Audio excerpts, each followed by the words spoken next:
Seriously? But, Mr. Morris, I don't understand, sir. How can you only be telling me this now? I'm afraid that there's nothing really I can do. I'm really facing a crisis. My hands are tied. But what about my film? Well, I'm afraid you'll have to come up with something on your own. Take it from me. Sometimes you just have to let things go. Same goes for this film festival.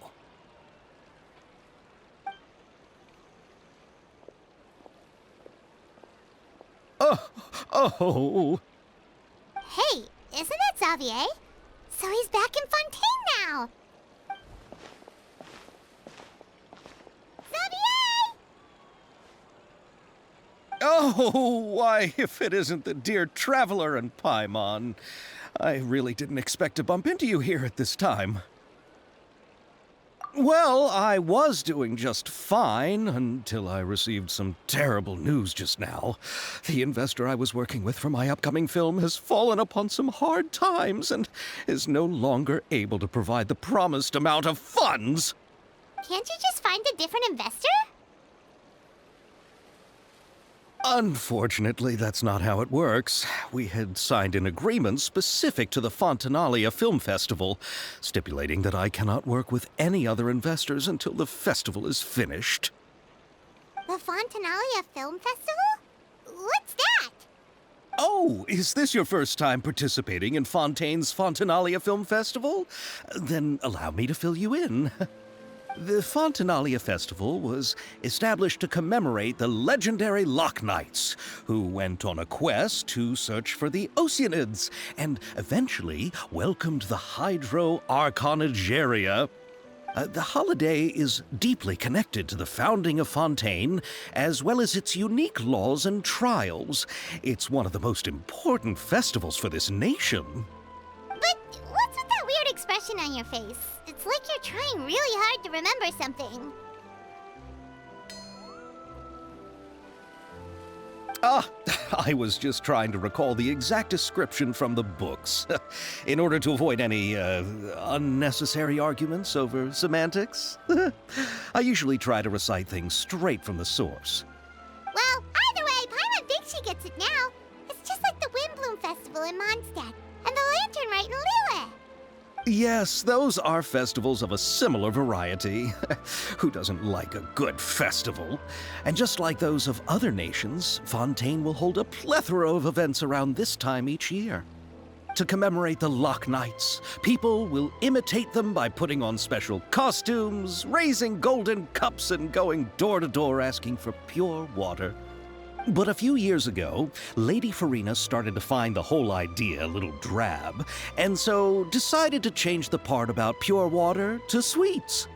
That really doesn't surprise Paimon at all. The whole thing seems more akin to a carnival now, and it's quite popular among the kids. Every year you can hear a bunch of them saying, "Trial or treat." Oh, that sounds pretty fun. But how does that connect back to the film festival you mentioned?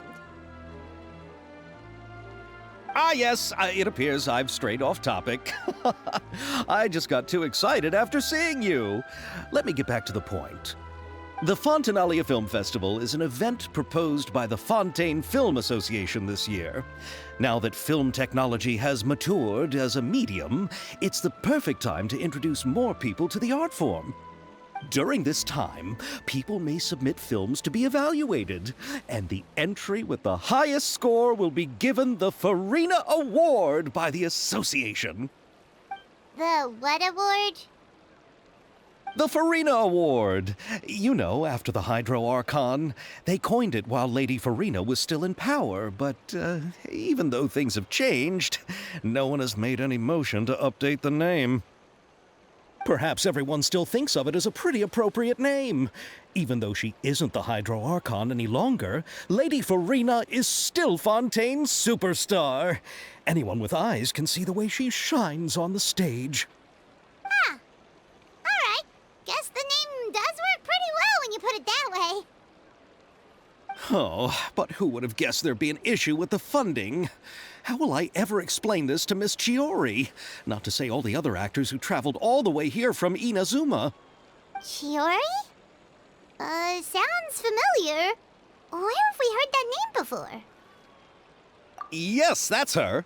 I asked her to oversee the event's art direction, including the design of the actors' costumes and appearances. Oh, Paimon remembers now! Navia said that her clothes were designed by Chiori, and Kirara's outfit too! How to describe her? Well, she tends to be pretty direct and can be very forceful when it comes to dealing with people. The fashion world in Fontaine has dubbed her the Thundering Seamstress. Her remarkable designs have led many Fontainians to become very interested in Inazuma. Anyway, Chiori is acquainted with all the actors I've invited from Inazuma. Without her help, I don't think I would have been able to get such an international cast for the film. She really is a kind soul. Who are the actors from Inazuma? Do we know them? Why don't the two of you accompany me to the Aquabus station to welcome them? Judging from the time, the Aquabus should be arriving shortly. Chiori will be waiting to meet me there as well.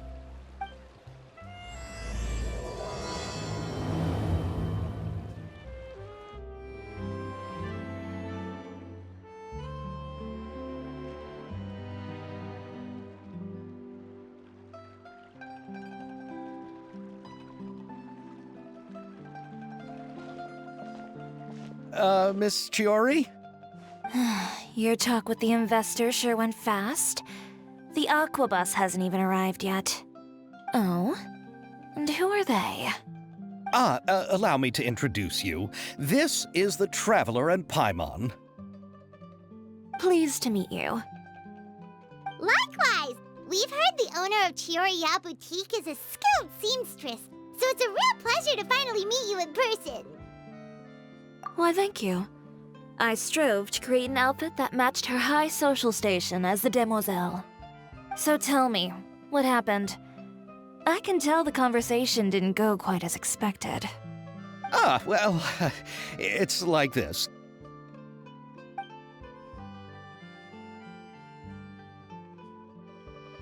Ugh. I know, Chiori, you don't have to say it. You did remind me that this investor was a little bit sketchy. Yes, there's no doubt about that. But how could I pass it up? He offered me twice as much as the others. And therein lies the problem. Yes, but just put yourself in my shoes. After obtaining such an excellent script, it's only natural that I would want to make the most of the film. The budgets that the others had proposed were nowhere near enough. It's difficult to find someone willing to front such a large amount of mora, so... Don't be sad, Zavier. We might be able to help scrounge up some more together for you. Oh, thank you, Paimon. That means a lot to me. But the cost of the film is staggering. I'm afraid that any mora we can scrounge together in a short amount of time won't even be able to cover the actors' fees. We need to move on. What's happened has already happened, and there's no changing it. But now's not the time to give up. What? You're saying that you have a plan? No, that's not what I mean. I'm simply saying I wouldn't give up just yet. The actors I recommended aren't just after Mora after all.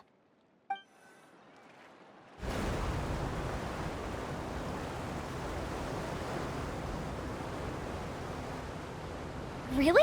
Then where do you live? We Malazines live in Marcy Village.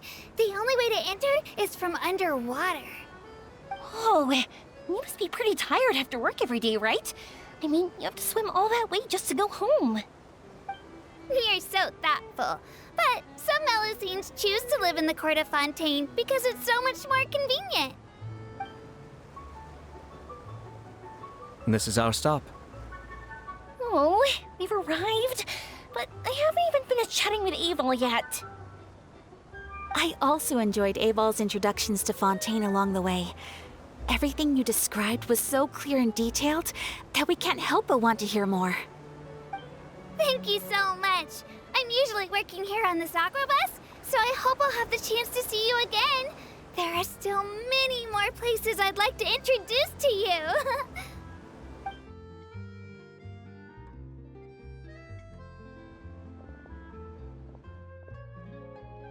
Welcome to the court of Fontaine.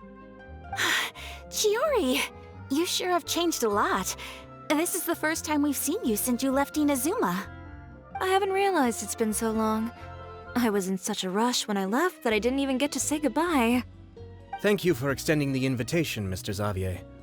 I'm looking forward to a fruitful trip here in Fontaine. It's an honor to have the head of the Kamisato clan visit us. So they're who you meant when you said you had actors coming from Inazuma? Oh? It's the Traveler and Paimon. Wow, what a coincidence! Ayaka and I were just talking about you on the way here. Are you also here for the film? We just ran into Zavier earlier and came over with him. But I'm not an actress.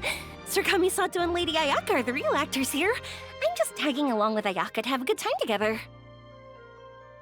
About that, I mean, how was I supposed to contact you when I was making preparations for the film?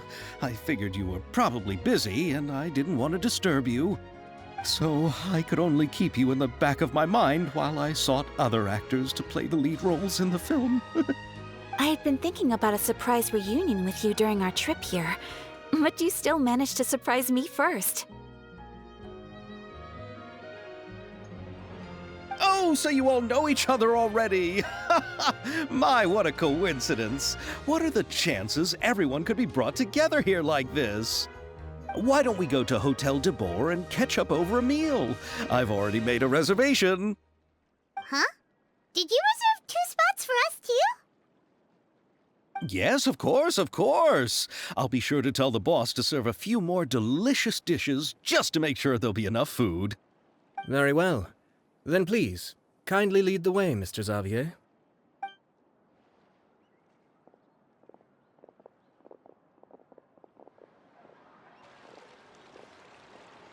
Wow, the buildings in Fontaine are so tall. Just look at how big they are.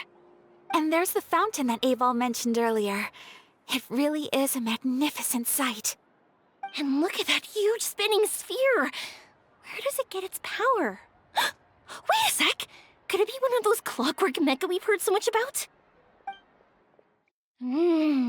So this is what food from Fontaine is like. It sure is different from what we have in Inazuma. How should I describe it? It seems like you have to go through a lot more steps to make them. And the flavor has many layers too. Yes. When I first went to Inazuman, I actually thought the food there tasted a little too bland. It took some time for me to get used to it. Let's get back to the purpose of this trip for a moment, shall we? How have preparations for the film been coming along, Mr. Zavier? Well, I've already assembled most of the film crew. A lighting specialist, a prop manager, and a costume designer. I've also bought the copyrights from the novel's author. Oh, it's called The Two Musketeers, right? I read the script you sent me on the way here. The story is pretty good. Originally, I was planning to start filming as soon as Sir Kamisato and Lady Ayaka arrived in Fontaine, but I'm afraid I've run into a bit of a problem. Oh? What is it? It has to do with the film's investor, Mr. Morris.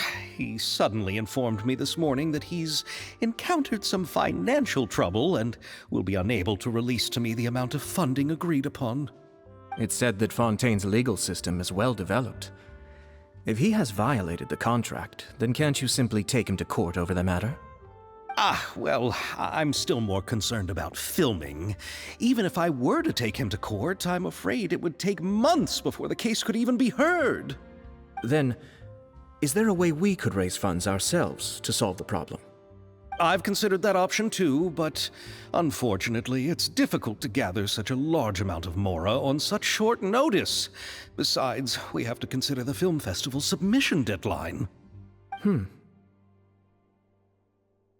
Mr. Zavier, if Ayaka and I were willing to perform for free, would that resolve the problem you are currently facing? What? No, out of the question.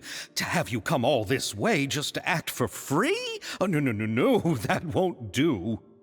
There's no need to worry, Mr. Zavier. My brother and I had actually intended to work for free after receiving your invitation. Inazuma has only recently reopened its borders, and needs to strengthen its relations and cultural ties with other nations. We didn't have many collaboration projects with Fontaine in the past, so we hoped this trip would serve as a good start for the future. Indeed. You could say that's the real reason why the Yashiro Commission agreed to come to Fontaine.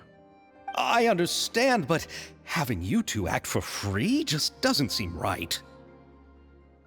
Not at all. While we're officially here to conduct a cultural survey of sorts, we must express our sincerity if we want to establish formal cultural ties with your nation.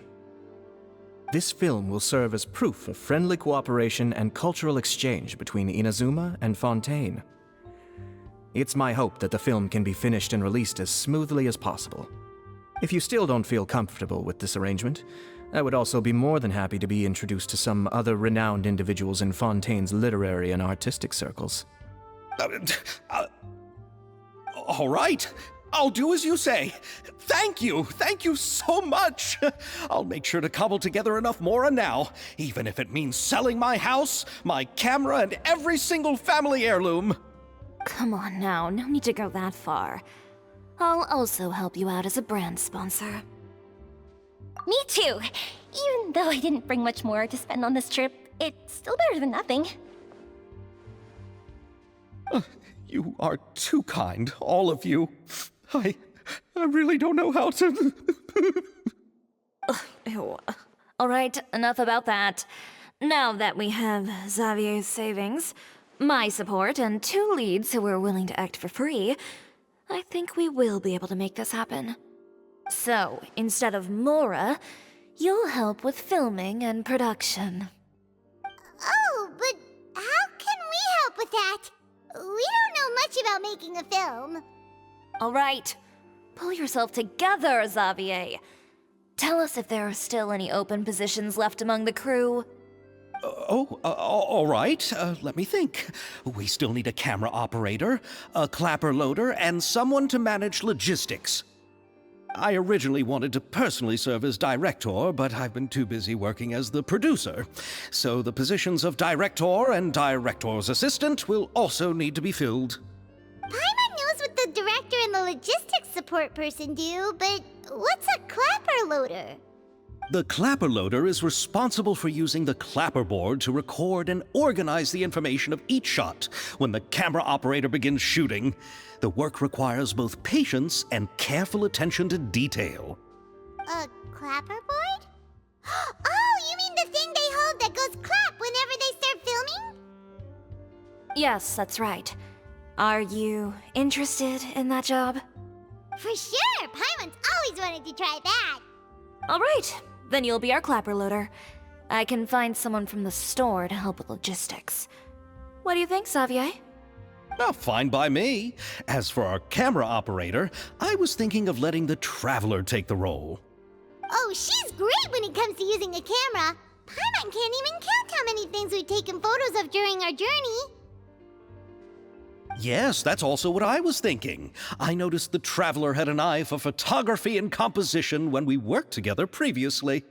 I'm sure that's due to the traveler's journey across Teyvat and all the places they've seen. After so many adventures, using a camera must be second nature by now. What do you say, Traveler? Are you interested in the job? Thank you. It really means a lot to me. Come on, friend. Let me give you a big warm hug. So all that's left for us to find is a director and an assistant. Oh, me! I want to be the director's assistant. All we need to do is help the director, right? I can handle that. All right, then all we need is a director. Oh, all the well-known directors in Fontaine are probably also busy working on their own films these days. I'm not sure who will have time to help. Oh, Furina helped out a theater troupe recently by serving as an artistic consultant. She could be a good director, right? Besides, it's not like she has anything else to do right now. Furina? Do you really think Lady Furina would be willing to help us with our humble project? Isn't that the name of Fontaine's Hydro Archon? My brother has already informed me about what happened here in Fontaine. Yep, that's her. She helped out a theater troupe not too long ago, and now she's taking up work as a director. Well, I saw that musical. Her performance was perfect, and the storyboards were also excellent. Don't let her former identity intimidate you. She's the best candidate we can think of right now. You'll never know until you give her a shot. fine. You're right, Shiori. I'll do anything for the sake of my film. Anything! Then I'll have to ask the Traveler and Paimon to show me the way to Lady Furina's residence. I just hope she'll agree to help. Do you need us to also come along? No, there's no need to trouble you with this. Besides, you've just arrived in Fontaine, and I'm sure there are many places you would like to visit. Just leave this task to me. It's part of my duties as the producer. Very well. Then we'll be waiting to hear the good news. I'll go with you. By the way, you might want to consider bringing a gift. And don't worry, we won't simply drop you off at Furina's place. We know Furina pretty well by now, so having some familiar faces there should help your chances. Besides, the whole thing was our idea in the first place. All right, then I'll start making preparations. As for the gift... A gift for someone who was once seen as the Hydra Oricon. I wonder what she would like. I recall that Lady Furina once fancied a clockwork ring, so perhaps I should get another exquisite clockwork contraption for her. Huh? Can't we just bring some desserts, like the Fontinalia mousse? But wouldn't that be a little too cheap? She does like desserts, though. Isn't the Fontinalia festival happening right now? I heard Abel tell us on the Aquabus that Furina introduced the tradition of going door to door and asking for sweets. To do something like that, she must have a real sweet tooth. I agree with Yoimiya. If the gift is too fancy, it might actually make her feel more uncomfortable. Alright then, let's go buy some Fontinalia mousse.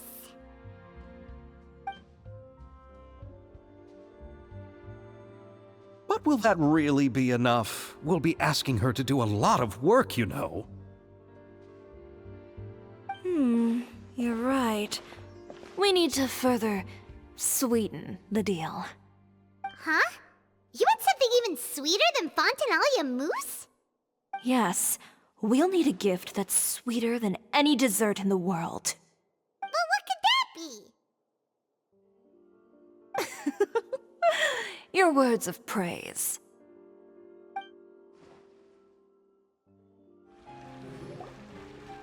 We're here! This is where Furina lives. Okay, I'll go knock on the door.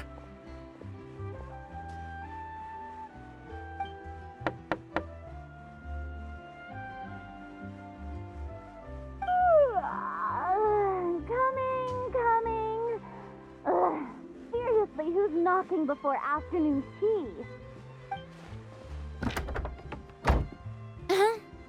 Who are you? Lady Furina, please allow me to introduce myself. I am Zavier, a film director.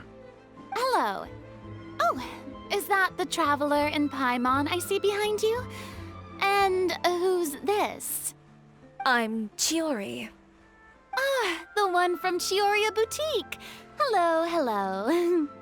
So, what are you all doing here? Do you need something? Did you just get up, Furina? It's already past noon, you know. Huh? Paimon means the weather is so nice in the afternoon and the sun is so warm. Just like how you make us feel. Sleeping in late is a really smart idea. No. I was just up late last night reading some novels. What does sleeping in have to do with the weather? This is a small gift we've prepared for you, Lady Furina. We hope you like it. No need to be so formal. I'm just a regular person like everyone else now. Oh, is this Fontinalia mousse? It's one of my favorites. That's great! So, actually, there's something we need your help with. Given your renowned passion and understanding of drama, I would like to ask that you serve as the director of our film crew. Oh, But didn't you just say that you're a director? Yes, but for this particular project, I'm mainly working as a producer. Besides, I'm sure that your understanding of the performing arts far surpasses my own, Lady Furina. Are the Traveler and Paimon also part of the film crew? Yep, we sure are. Paimon's the clapper loader and she's the camera operator. Camera operator? That can be a pretty technical job, and it directly affects the final quality of the film. Are you really up to it? No, I'm not questioning your abilities. It's just that I've never really seen you use a camera before. Maybe you can come up with a test for the Traveler and see for yourself. If she can satisfy you with her camera skills, then you'd have nothing to worry about and can join the team. What do you say? You sure are getting better at rolling with the situation, Paimon. Oh, I do wish to see how skilled the Traveler really is with a camera. All right, how about this? We'll work with what we have. I'll give you some scenarios and see if your work is up to my standards. Very good. It's essential for the camera operator to understand the director's vision. I'll make my decision after seeing your work. Are you ready? I have high standards, you know. Okay, grab the camera and I'll give you a scenario. Oh, it appears that you have more skill than I thought. All the shots had a great composition, and I could really feel a connection to the characters and their lines. Yeah! Does that mean you agree to be our director, Furina? Did you think I would agree just like that? After our performance of the Little Oceanid, I've begun to make a name for myself again, you know. In fact, I've already had several troops approach me for the Fontinalia Film Festival. Unfortunately, the scripts were all pretty boring and didn't pique my interest. If others were to find out I agreed to work with you so easily, then, well...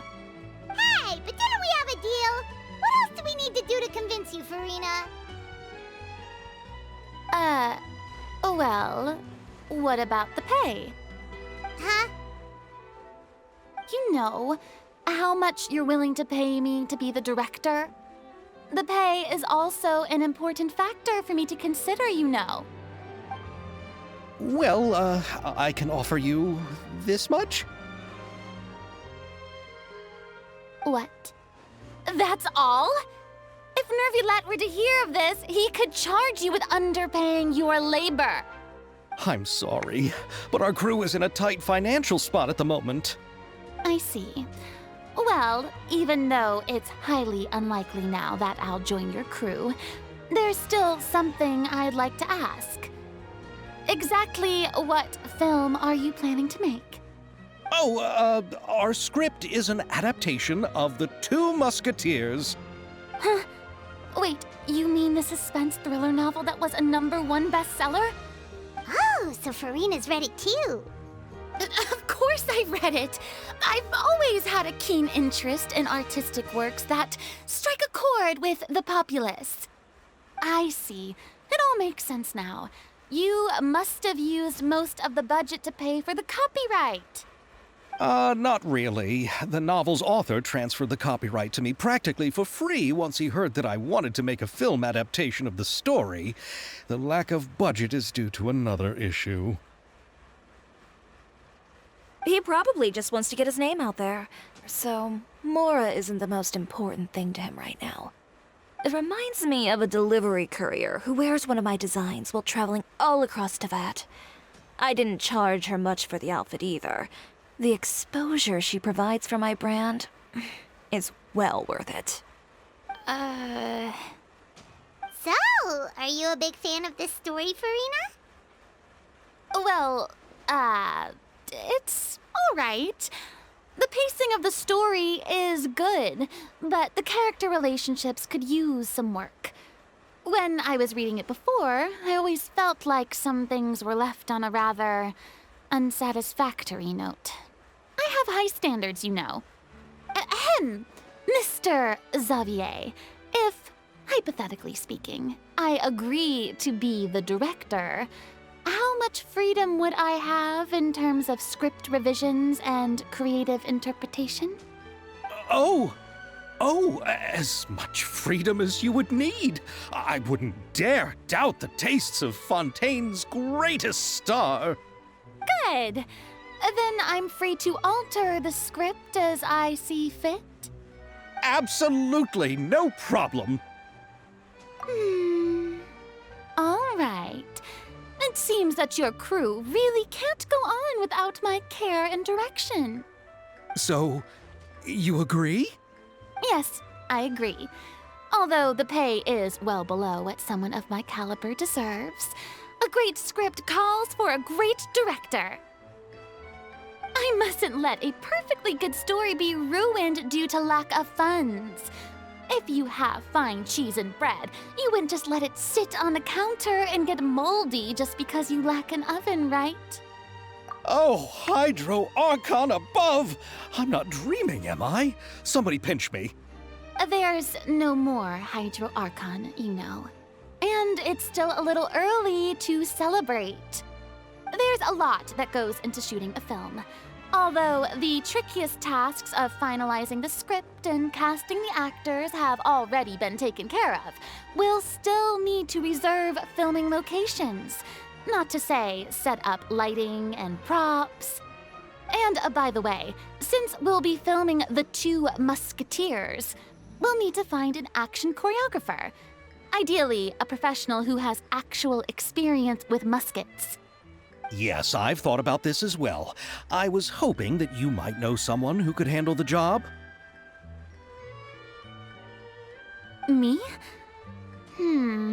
If this was before, I could have simply asked Glorand. But it's already been some time since I last talked to her. Navia can also use firearms, but unfortunately, her style is quite different from that of the characters in the story. Could we ask the Special Security and Surveillance Patrol? Oh, you mean the Special Patrol's Musketeers? Yes, that's right. They work with muskets every day. I can't think of anyone more qualified than them. They would be under Nervilette's jurisdiction. Unfortunately, I don't have any connection with them at all. So, in the end, we still have to start by talking to Nervilette. No need to go to all that trouble. I know their captain, Chevreuse. Oh, you do? Wait, Chiari, how do you know the captain of the Special Patrol's Musketeers? No particular reason. Running a business means dealing with some trouble from time to time, and she's helped me out on a few occasions. In return, I've helped her handle a few situations in which the Special Patrol couldn't get involved directly. So, we've gotten to know each other over time. So you're saying there's been times when the Special Patrol needed a fashion designer to handle a situation? Your work is becoming more and more mysterious. It'd be best to keep it that way. Anyway, enough about that. What do you all think about asking the captain to be our musket action choreographer? She sounds professional enough. She is a captain, after all. I have no objections. But I imagine the Special Security and Surveillance Patrol must be busy with their duties. Do you think she'd really have time to help with shooting a film? And then there's the issue of pay. Well, it just so happens that she's also not the kind of person that's just after Mora. As for whether she has time, I'll have to go and ask her first. Then I'll leave that to you. Macaroni's on sale today, so I've got to go. You can just tell me how things went when we discuss tomorrow's plan later. No problem. Having Furina join feels like a big boost to our team. Of course. Just wait until the day of our premiere. You'll witness the true power of my name in these lands. You'll be so glad I agreed to help. I can guarantee that even the standing tickets will be sold out. I'll be sure to ask some people I know to see if they'd be willing to act as extras. Seems like you're finally getting more comfortable with your own reputation now. I didn't ask for the Clapper Loader's commentary, Paimon. Then let's get going. I happen to know where Chevreuse is today. By the way, I'm curious. If my pay is so low, then what about our 2 lead actors? Didn't they travel here all the way from Inazuma? Actually, they told us that they see the trip as part of a cultural exchange, so they didn't ask for any pay. What? So is every person in Teyvat who doesn't want money gathered here to shoot this film? Don't tell me Chiori isn't being paid either. I already knew Zavier from before, and he's also agreed to give my brand some good exposure. It seems the gods have really smiled upon you, Zavier. And that certainly doesn't include me, mind you.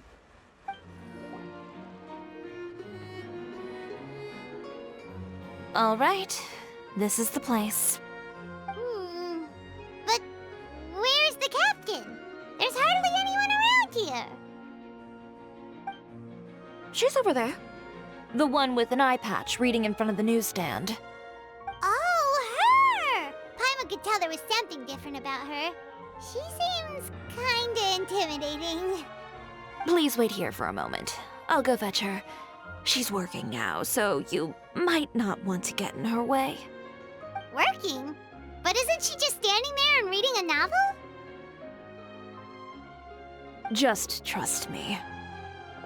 Oh, alright, let's see what happens then. Chiori sure is a mysterious person. She claims just to be a fashion designer, but she knows all these powerful people. The court of Fontaine isn't particularly tolerant of visitors from overseas, so it isn't easy for a foreigner to promote their brand here. Even more so in the competitive world of fashion. Even a local like me just trying to make a film has to face all kinds of challenges. So I can only imagine what Chiori has been through to get where she is today. I'm sure that having more connections has definitely worked in her favor. Reading on the job? Detective novel. One main character? No. Multiple. Branching storylines. I see. How's the plot coming along? One of the main characters is about to make a choice that will affect the rest of his life. I'd wager he's going to make the wrong choice. Any way to speed things up? There's something I need your help with. You know that doesn't depend on me. It all comes down to what the character chooses. Which is exactly why I'm here to help.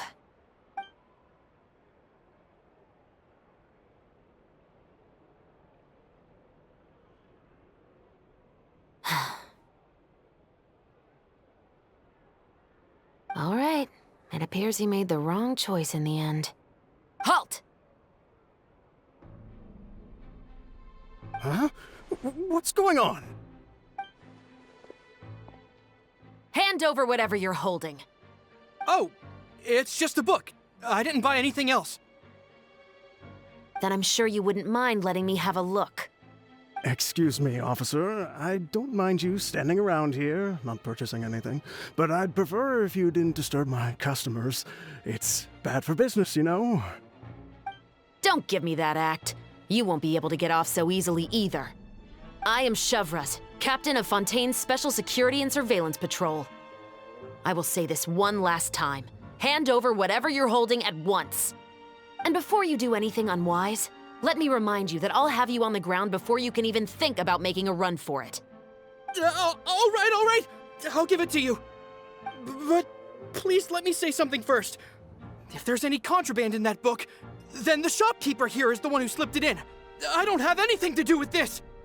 Why, you trying to leave me on the hook, huh? You were the one who said you wanted it. Save it for the interrogation room. Take them away, Letelier.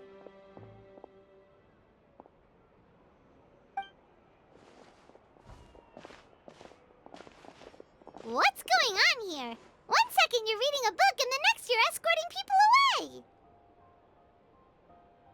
And who are... Oh! Aren't you the traveler who's been all over the papers recently? Chiori, I'm assuming what you wanted to ask me about has to do with them, right?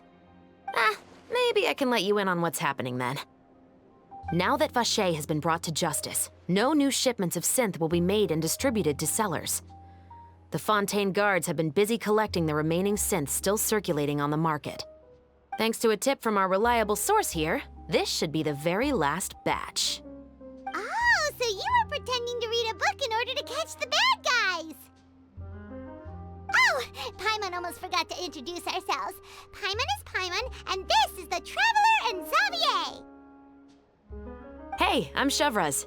You probably already heard me introduce myself, so I won't bother repeating it. Yeah, why didn't you make a move as soon as you had the chance? Were you worried that my intel wasn't accurate? No, I wanted to see if the shopkeeper would turn himself in first. All he had to do was come up to me and say that he didn't know where the synth had come from. If he did that, then I wouldn't have had to press charges on him. He had the whole day to turn the synth over to Chevreuse.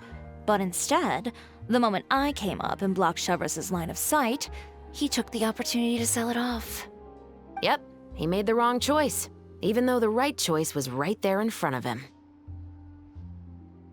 But you knew they wouldn't make the right choice.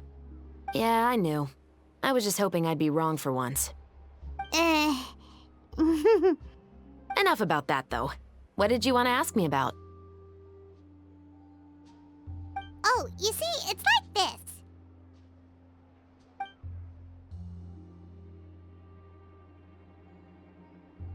The Two Musketeers. You certainly have a good eye for a story. So what do you need me to do? Just be the action choreographer for the actors? Yes, that's right. I want to make sure we get all the details right. I want the actor's posture and understanding of firearms to be as realistic as possible. However, I'm afraid this work will require a bit of your time, since you'll have to be present whenever we're filming. Also, as for the pay... No need to say any more. I'll join. Huh? Just like that? Really? You're willing to help us with our humble film project? Sure, it's no big deal. As I said, we've wrapped up our investigation here, so I don't have any other tasks on my plate for the moment. Besides, I personally really like this novel. I even have the collector's edition at home. Stories where justice prevails over evil never get old for me. Then we've got a deal? Yes, I'll see you on set tomorrow. Oh my! I can hardly believe it! I should tell Lady Furina immediately. Oh, and I must tell the prop manager and lighting technician to get everything ready. We start filming tomorrow! Calm down, Zavier. The film is going to take more than just a day to finish. Still, I should also head back now and start preparing the actors' costumes and makeup. Alright, guess that's it for today then. Traveler, Paimon, please stay for a moment. I have something to tell you. Then I'll take Zavier back. Poor thing. He's so excited that he can't even walk straight anymore. I don't want to spend our first day fishing our producer out of the fountain. Yep, see you tomorrow. So what did you want to tell us, Chevreuse? Have you read The Two Musketeers? The story is about a pair of children born into the household of a baron and their struggle to survive together and take revenge for their mother. They were raised at the baron's estate, where their mother worked as a maid. The two were illegitimate children that the baron had with the maid, so they were never treated well by anyone. One day, upon returning home, they found their mother had been murdered and left dead on the floor. It was quite evident that the culprits were the other members of the baron's household, who never had any kind words to say to them. However, the baron was able to exert his influence and keep the whole thing under wraps. The mother's death was eventually deemed as a suicide, and there was no chance of bringing her murderers to justice. The two siblings decided to flee and someday avenge their mother. Many years later, members of the baron's family suddenly started turning up dead one after the other, all killed by gunshot. A rainbow rose was found on each of the victims' bodies, being the flower that the kid's mother liked best. The baron believed that the mother's soul had come to take vengeance on him, so he lived in fear each day. But it was actually those two siblings who had fled all those years ago. They relied on each other to survive and trained day and night, eventually becoming adept musketeers. They used all of their abilities to collect evidence and clues before executing their plan and exacting revenge on the Baron. Their actions let the truth behind their mother's death be known to all. That's quite an exhilarating story. Yep, the Baron got what he deserved for his evil deeds, and justice was able to prevail. It was just the kind of story I enjoy.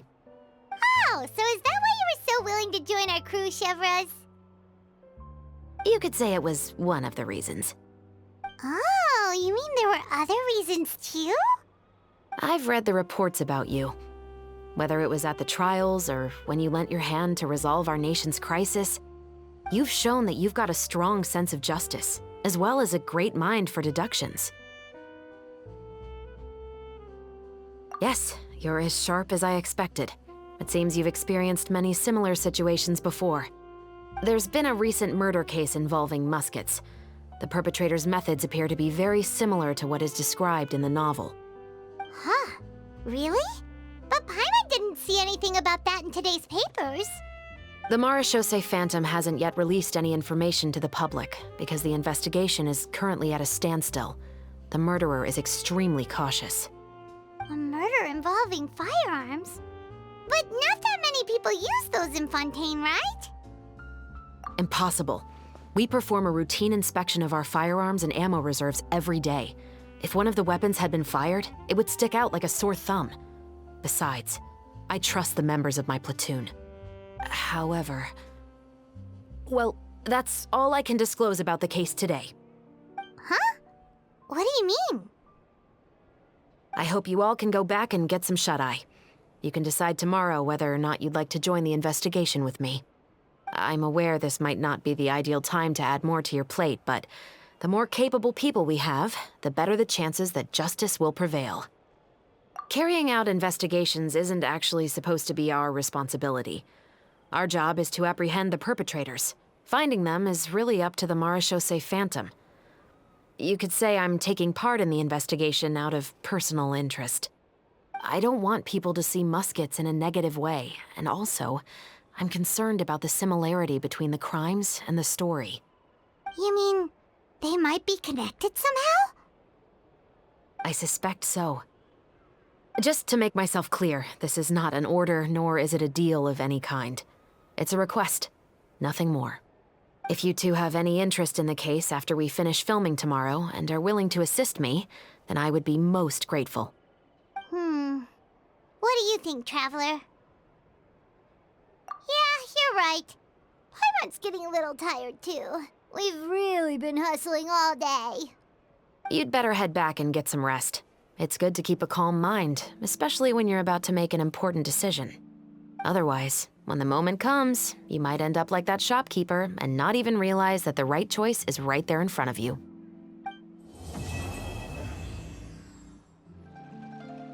Ayaka, Yoimiya, you're already here! Good morning. Zavier said yesterday afternoon went well. Yeah, and how about you, Ayaka? What were you up to yesterday?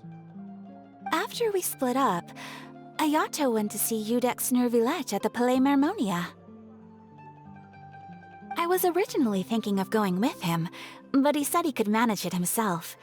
He told me to go see the sights around Fontaine and to enjoy the local culture. So I rode the aqua bus with Yoimiya and visited the Opera House on Aranias Island. Yeah, you wouldn't believe what we saw there! 2 mechanical puppets that were dancing together! You've already seen them, right? Yeah, those two! Amazing, aren't they? We sat and watched for quite a while. It was mesmerizing, like we could keep watching them forever. Oh, it was the same for us the first time we saw them, too! Afterwards, we went swimming at the beach! Well, diving, to be exact. It was the first time I ever breathed underwater!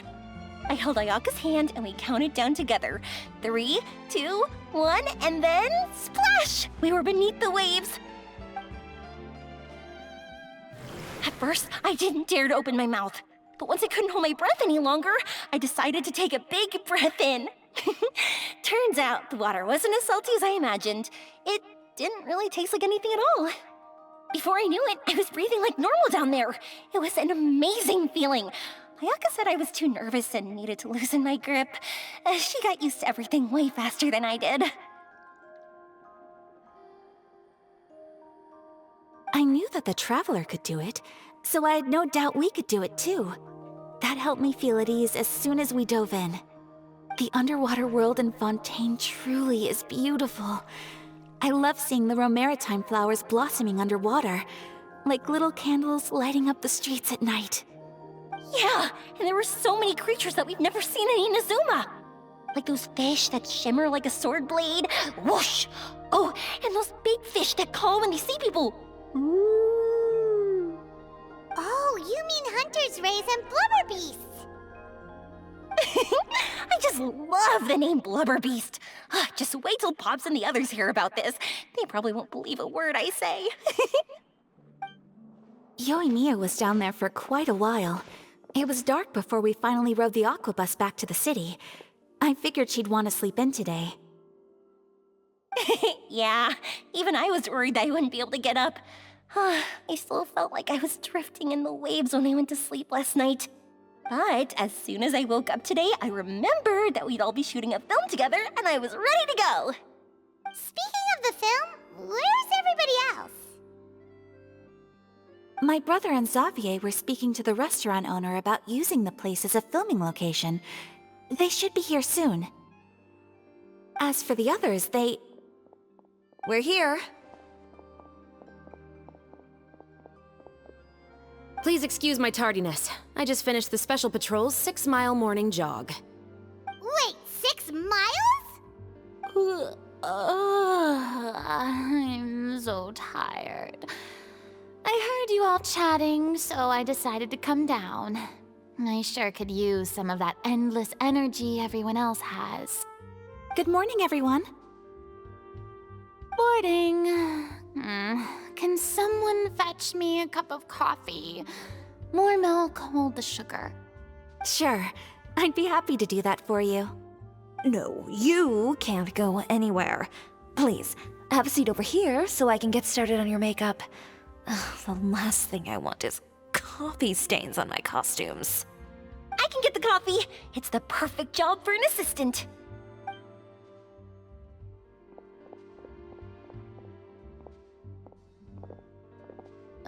So much energy. Seriously, what's her secret? Oh, Yoimiya's always like that. But you sure look exhausted, Furina. It's because you're not used to waking up so early, huh? Of course not. I spent the whole night reading the novel from cover to cover, marking sections that either need to be omitted or adapted. Wow, Paimon didn't expect you to be so thorough.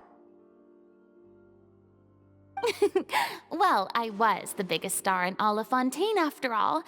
It takes more than just a pretty face to earn a reputation like that. I know how to get serious when the situation calls for it.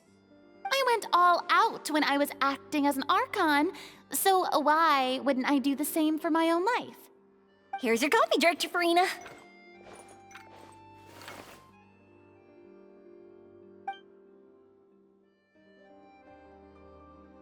Oh, thank you. The sound of being called director and the aroma of coffee feels almost as refreshing as hearing the birds chirping in the morning. Oh, it seems everyone has managed to arrive on time. We've reached an agreement with the restaurant owner. We are free to use the second floor to shoot our film. Really? That's great! He is really looking forward to our film, and hopes that providing his restaurant as a filming location will attract more customers. Well then, Mr. Zavier, I'll leave the rest to you.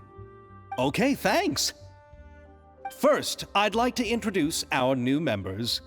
This is our prop manager, Veronique. She'll be in charge of all the film's props and items.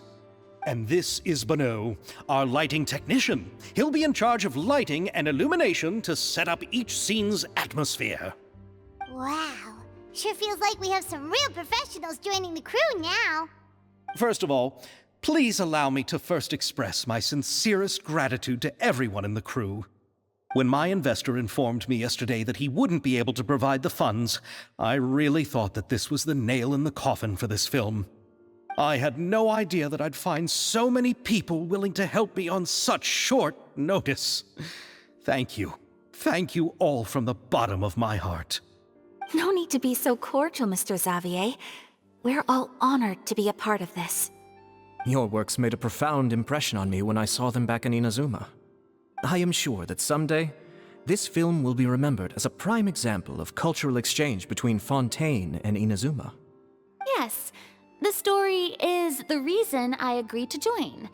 I can't bear to even imagine what this film would look like without the very best director. Anyway, I would like to make a promise to everyone that as the producer of this film, I'll do whatever I can to ensure that everything goes as smoothly as possible. This is not just my film. It also embodies the thoughts and feelings of every person here, as well as the endless effort we are about to pour into it. So, without further ado, the Two Musketeers will officially begin filming now! You may take it from here, Director Furina. All right, listen up, everyone.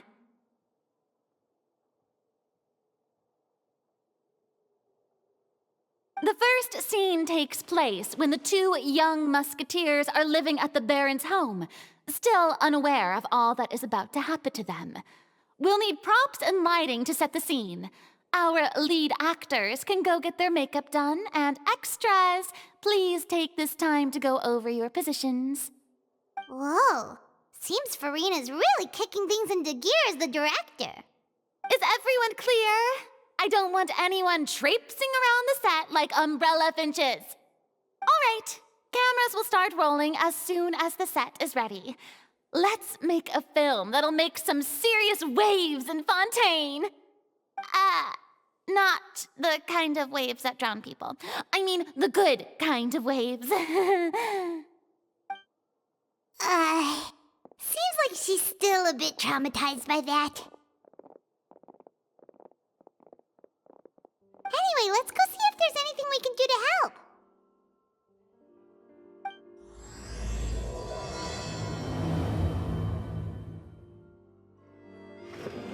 How about here?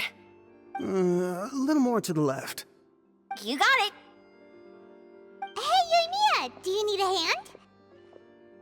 No, I'm fine. You know, doing the lighting is kind of like designing a fireworks show. It's interesting to imagine what kind of atmosphere the lights will create.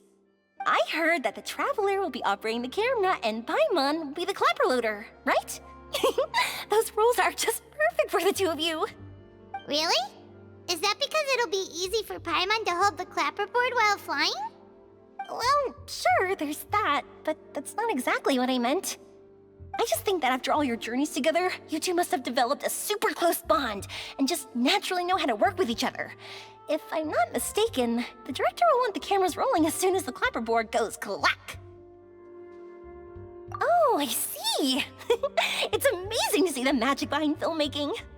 Yoimiya, we need lights over there, too. Oh, on it! I've got to get back to work. Chat with you later. Oh, it's exciting to see so many people working together to bring the film to life.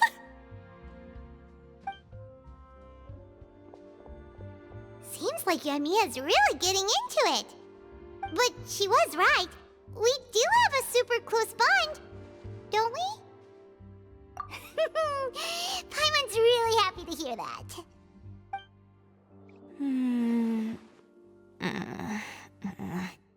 Ayaka has mentioned you to me before.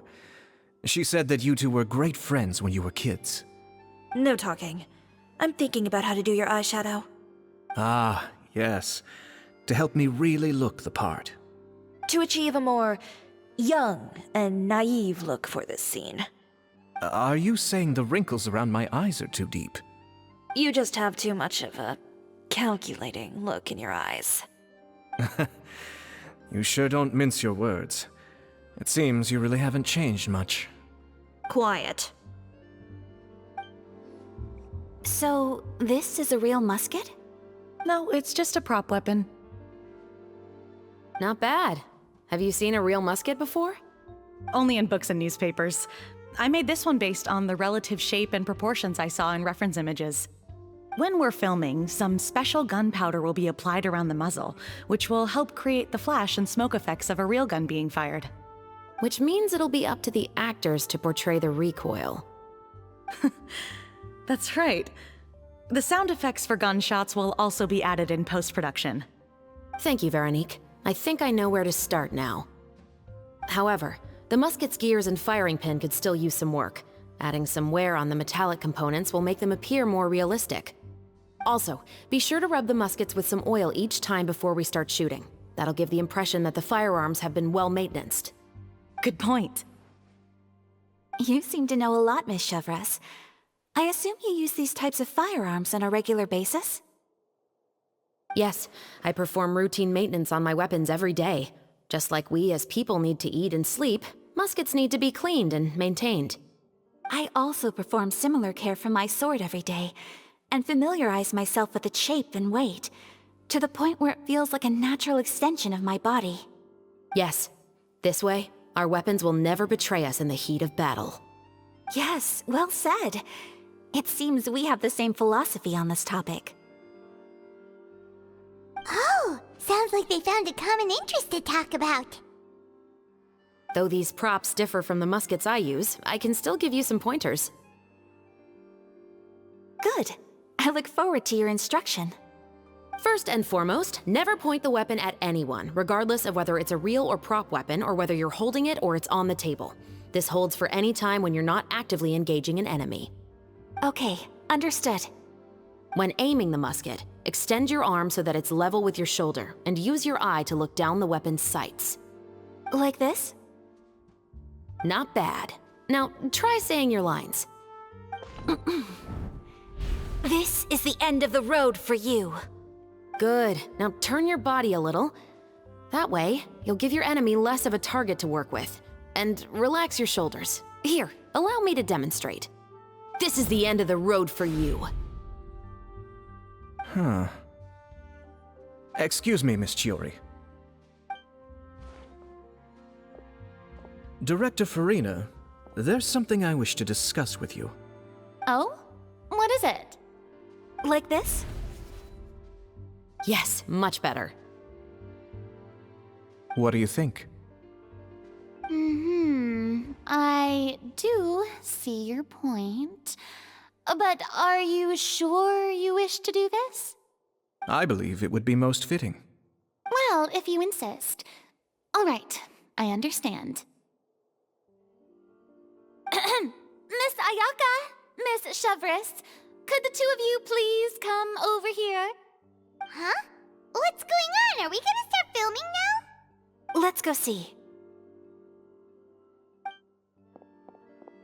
What is it? I have a question for you, Miss Chevreuse. Would you be willing to play the role of a musketeer? What? To clarify, I would like to turn over my role to Miss Chevreuse. But brother... Don't worry, Ayaka. I actually view this as a good thing. I was becoming troubled trying to set aside some time to speak to the staff at the Palais Mermonia. I would like to have some conversations about the cultural exchange between our two countries, and I've heard that the bureaucratic process here can get rather complicated. Now, I will be able to focus on my work. Besides, you also know that I'm not really one for public performances. Are you really sure? From a director's point of view, I also felt like the relationship between the two musketeers in the original story could be improved. The older brother in the story plays the lead role with his overbearing character, but this causes his character to overshadow that of his sister, and the theme of the two supporting and relying on each other isn't conveyed very well. But if we were to change the siblings to two sisters of a similar age, then that aspect of the story might come through more clearly. Also, I've seen you instructing Ayaka. That cold and dignified personality is exactly what we need for the older musketeer. Of course, even with all these insights, the decision should still be made by Miss Chevreuse. Chevreuse mentioned that she really likes the story, right? Paimon bets that she'll take the role. All right, I'll take the role. Good. It's decided then. I'll get started on making edits to the script. We'll also need to make some immediate adjustments to the lighting, props, and costumes. I have a feeling that our adaptation will be even better than the original story. You're doing a great favor for me, Miss Chevreuse. You have my gratitude. Don't mention it. I like this character, so if anything, I should be the one thanking you. Well, since my brother is the one who brought up the idea, I suppose there's no need to worry. Let's go, Miss Chevreuse. I look forward to working with you. Please, just call me Chevreuse.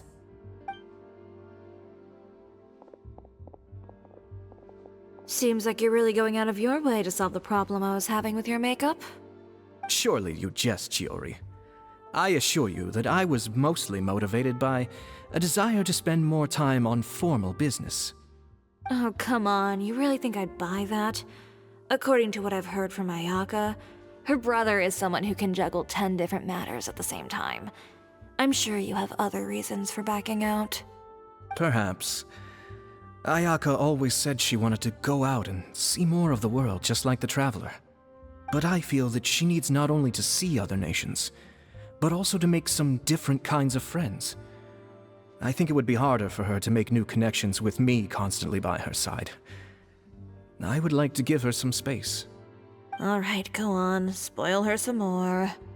Ayato! It's too bad you're stepping down from the role. Paimon really wanted to see you act as a musketeer. No need to poke fun at me. I'd wager that you also felt that I wasn't the best candidate for the role. It's a little hard for Paimon to imagine you saying those lines. Yes, I've made an appointment to meet some people from the Palais Mermonia. Now, I will have some more time to prepare. Traveler, get the camera ready. Paimon, get the clapperboard. Actors, to your positions. We're about to start shooting the first scene. Go on now. And please take good care of Ayaka. Yep, don't worry. Thank you. I look forward to seeing the film when it's finished. All right. Now that we're all here, let me help set the scene for everyone. The first scene takes place when our two main characters are still living at the Baron's estate. They've been ostracized and verbally abused by others in the household, but they still have no idea why. We want to capture how naive and innocent they are despite their pain. Chevreuse will be playing the role of the older sister, Tulip, and Ayaka will be the younger sister, Iris. Be sure to get close-ups of the main characters at the right moment. Silence on the set! Lights, camera, action! Let's go! Tulip, Mother's been out for quite a while now. Perhaps she went to pick some flowers on the way home. You know how she loves flowers. Iris, Tulip, I'm home. Mother! You were out for so long, we were beginning to worry about you. I'm sorry, but I'm back now, safe and sound. Here, I brought your favorite treat, apple turnovers. Mother, what are those bruises on your hand? Huh? What bruises? Oh, I must have bumped into something while I was working yesterday. But I didn't notice them this morning. Then perhaps they're from when I accidentally tripped when I was out just now. By the way, did you have fun playing at home? What's the matter, Iris? Well, we've realized that no one really wants to play with us. They even took Iris's doll and spat at us. And they even called us names. He said we were... Shh. It's all right. Don't worry. Girls, listen to me. It doesn't matter what anyone says. Don't listen to them. No one can define you with such words. You both have wonderful lives ahead of you. Just like your names. You will both blossom like beautiful flowers. Maybe your time to blossom hasn't quite come yet, but one day, you two will bloom more beautifully than anything else. Don't let the soil you're in now ruin your future beauty. Understand? My dear daughters. And cut! Not bad. The actors' emotions were all on point. Let's keep that take. Also, if our clapper loader could avoid shouting at the start of the scene next time. Oh, got it. Great. I was a little worried that my nerves would get the better of me. What about you, Chevreuse? I felt fine. The lines weren't too difficult at all. Seems like Furina must have adapted the role nicely. You two were great. I couldn't tell it was your first time acting in a film. You should have more confidence. Thank you for your encouragement. Positions, everyone! We'll move on to the next scene after we try a few more camera angles.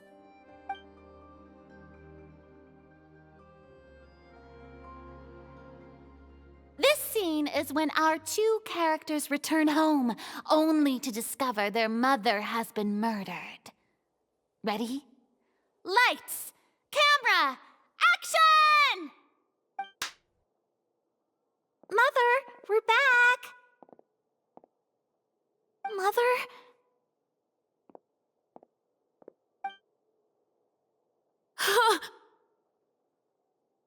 What's wrong, Tulip? Iris, stay away! Huh? Why? What's... Mother! Mother... She's...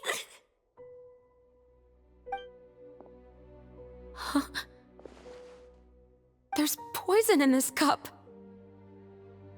Huh? I could have sworn I've seen this kind of cup before. Those aristocrats. They didn't even try to cover up their actions.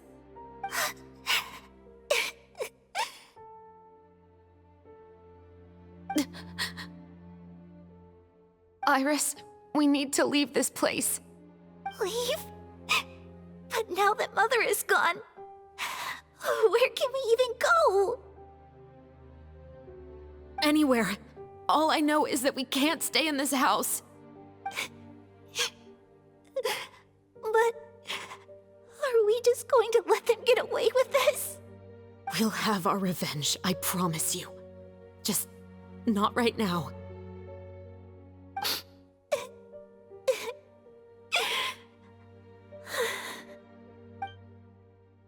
Come on, let's go. No, wait. We can't just leave Mother here like this. At least let me leave this rose with her. That's why we went out in the first place. To buy her this flower. All right. Goodbye, Mother. We'll avenge you. Someday. And cut! Beautiful! Great performance! Oh my, you're so amazing, Ayaka! And were those real tears I saw? How did you do it? I was surprised too. Thank you for the kind compliments. Actually, as soon as Director Furina said action, I told myself not to think about anything. I just felt the weight of the moment and became the character. It's quite similar to practicing the art of the sword. You clear your mind and focus only on what's happening in front of you. Ayaka's performance was amazing. Have I discovered an acting prodigy? Pipe down, everyone! We need to move on to the next scene!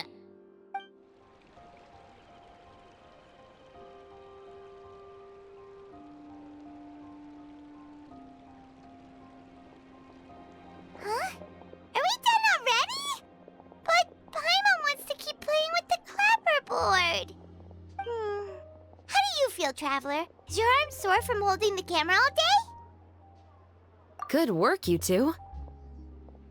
You too, Chevreuse. You were quite the actress today. I've read this novel many times before. I have a good grasp of my character's mindset. Anyway, do you remember my request from yesterday? Oh, right! We were having so much fun that Paimon nearly forgot! You have a case where the murders seem really similar to the cases in the novel, right? So, how are they similar exactly? In the story, the main characters grow up to become two musketeers, always using their guns to carry out their revenge. And on each of the victims, they'd place a rainbow rose as a signal that they've returned. Yes, that's correct. We found rainbow roses just like in the novel.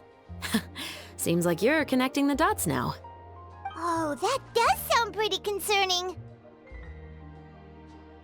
Especially after seeing the script today. Oh, now Paimon can't stop wondering what kind of ulterior motive the murderer might have. What do you think, Traveler? You're smart. Paimon wants to hear your thoughts. Good. On behalf of Fontaine's Special Security and Surveillance Patrol, thank you for your dedication to justice. There's no time to lose. We should start investigating right away. Follow me. Huh? Right now? But we just got done filming all day. Paimon's so tired. The most valuable intel always comes after nightfall. They are like small, remote islands in the middle of the sea. If you don't stay vigilant, you will pass right by them in the fog. That's how one of my favorite books always puts it, at least. Welcome to Le Show's Clockwork Workshop. How can I help you? Hello. I'd like to know if anyone has purchased some special components lately. Special components? Sorry, could you be more specific? I mean the kind of components that aren't typically used for clockwork toys, but for firearms. Huh? For firearms? No, we don't sell those sort of things here. Don't misunderstand. I'm not here to cause any trouble. We are merely investigating a case, and we're hoping that you could cooperate.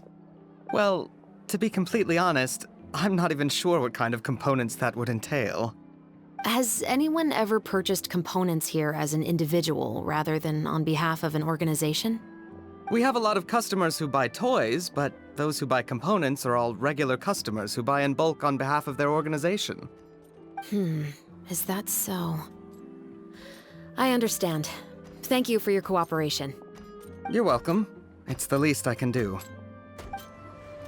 Oh, hey, Chevreuse. Run out of oil for your musket again? Hello, Estelle. I want to know if anyone has come to your shop recently to order some firearm components. Oh, is this another case? Let me think. I don't think so. Some people have requested that I make some prop guns for the Fontinalia Film Festival, but I refused all of those requests. Oh? Why's that? Because there's no profit! I only make things here that can do some real heavy lifting. I don't have the energy to make some new molds just for the festival. Then has anybody come specifically looking for mechanical components? Well, I usually sell off my scrap to the Fleuve Cendre. I don't typically give them to one specific person. I understand. Thanks for your cooperation. Don't mention it. Always happy to have the Musketeers' patronage. Seems like we haven't found any leads to go off yet. Yeah, unfortunately. All right, let's head to Fleuve Cendre next. Huh? Are you sure? People might not be so thrilled to see the captain of the special patrol there. You think so, huh? Then I guess you don't know. Huh? Know what? That I grew up in Fleuve Cendre. It's been a while, Tetro. Please, just get on with your request. I want to know if you've heard anybody talking about muskets lately. Information isn't free, you know. I've heard that bandits have been extremely active in the countryside recently, and they've been affecting the delivery of goods to Poisson. I can allocate some more manpower to help out with that problem. What do you say? You're still as helpful as ever. One of our men got drunk at dinner about a month ago and lost his gun. 3 days later, it turned up in the corner here. What's weird about that? He just forgot where he put it, right? This is Fleuve Cendre, my friend. Anything of value left in the tavern won't ever make it to the next day. But that gun turned out to be an exception. It didn't get any new wear and tear on it, and didn't even appear to have been fired. We were quite mystified as to what could have happened. I suspect it came back because the weapon was already known to the guards. You mean, a criminal was afraid the Marechaussee Phantom would use the shot marks to track them down? Maybe. But if that's the case, the culprit really took great care to avoid getting caught. I didn't say anything about a criminal. In Fleuve Cendre, knowing who was killed is as easy as knowing what clothes you're wearing today. It's the guy living in the east side, isn't it? I've never liked him. Every time he's here, he just orders a drink and sits there with a nasty look in his eyes. So, who was the one who lost the gun in the first place? Don't bother. Even if you ask, he wouldn't admit to owning a gun to some strangers. Not to mention the captain of the Special Security and Surveillance Patrol. He's right. I know you grew up here, Chevreuse. Even though you're on good terms with the Spina, you've still been gone too long. Not many people know you here now, and a lot of people don't like the Special Patrol. I know. So take my advice and don't show your face too much around here. It's for your own safety. I'll come and go as I please, and I'm afraid I'll be appearing more often due to my work. All right. Don't say I didn't warn you. Hello, I'd like to ask some questions. I don't know anything. Don't worry, I'm not here to arrest anybody. You say that now. It's the truth. Here, take this as my guarantee. Wait, did Paimon just see what she thinks she saw? Is the captain of the Special Patrol bribing a citizen? Seems you're different from the other guards. What do you want to know? Have you heard anything related to muskets in Fleuve Cendre lately? Anything at all? Muskets, huh? All I know is that about 2 weeks ago, we started hearing some loud noises at night. So loud that it's been waking me up. Were they gunshots? Possibly. It's hard to tell around here. Someone's house collapsing, a pipe exploding somewhere, it's all the same. But the noises I'm talking about definitely happened after I fell asleep. Do you know where the noises were coming from? I don't remember clearly. Is it that you don't remember, or that you need to think about it some more? You tell me. Then please, think about it some more. She's giving her even more Mora! The noises came from the end of the Southern Waterway. I came out and had a look for myself when I wasn't sleeping well, but I didn't dare get too close. That's all I know. All right, I'll take your word for it. Thanks for the pâte de fruits.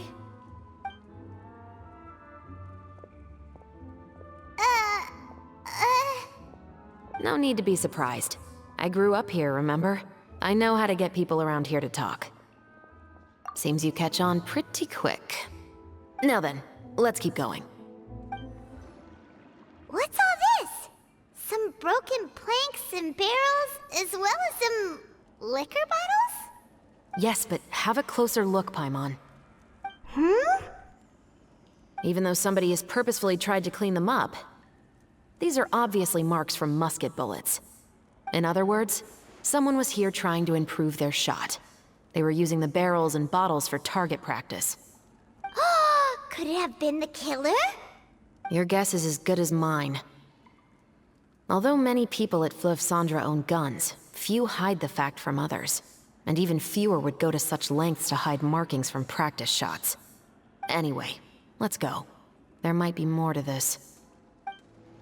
Seems like that's all we'll be able to uncover for today. Paimon feels like we managed to learn a lot more here than up on the surface. Yes. Assuming that everything we found is indeed connected to our suspect, then their timeline was probably something like this. A month ago, our suspect found a gun and took it home to disassemble it. Once he'd figured out its mechanics, he brought it back. In the following weeks, he used some parts to create his own makeshift musket, and took it to the Fleuve Cendra for target practice. Then, a few days ago, he found his target and carried out the murder. Once the deed was done, he left a rainbow rose on the body, just like the scene in the novel. That all makes sense to Paimon, but we're still no closer to figuring out the killer's identity. The deceased was a resident of Fleuve Cendra. It said that he was a poor, solitary man. Yeah, that's also something I'm trying to figure out. If we are indeed following the novel, and there's a story behind the murder, then this murder should be an act of vengeance. But according to our investigation, the deceased didn't have any enemies.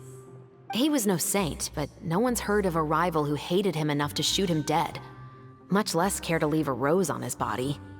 What message is the killer trying to convey, and to whom exactly?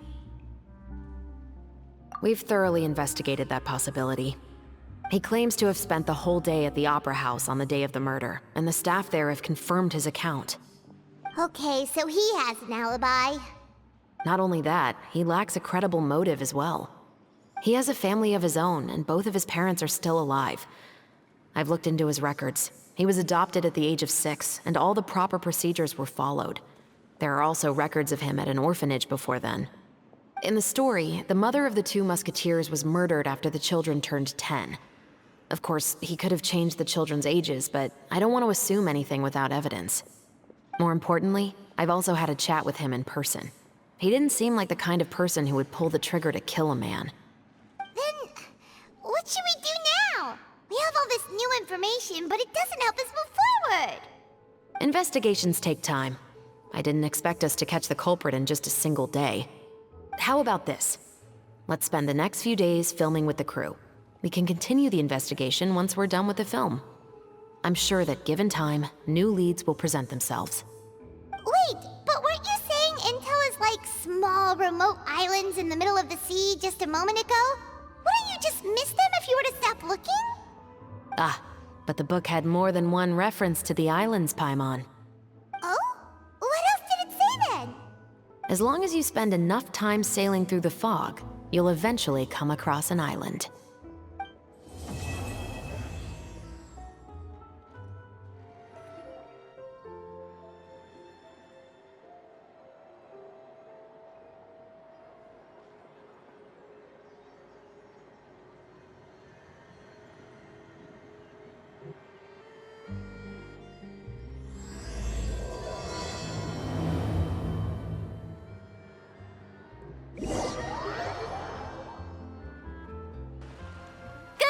Everyone, we're looking to wrap with our 2 main ladies today. I can already smell our success. What do you mean, looking to wrap? Oh, aren't you the expert now?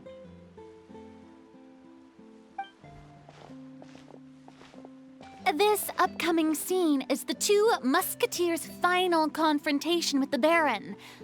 There will be quite a bit of action, but no choreography beyond what we've already rehearsed.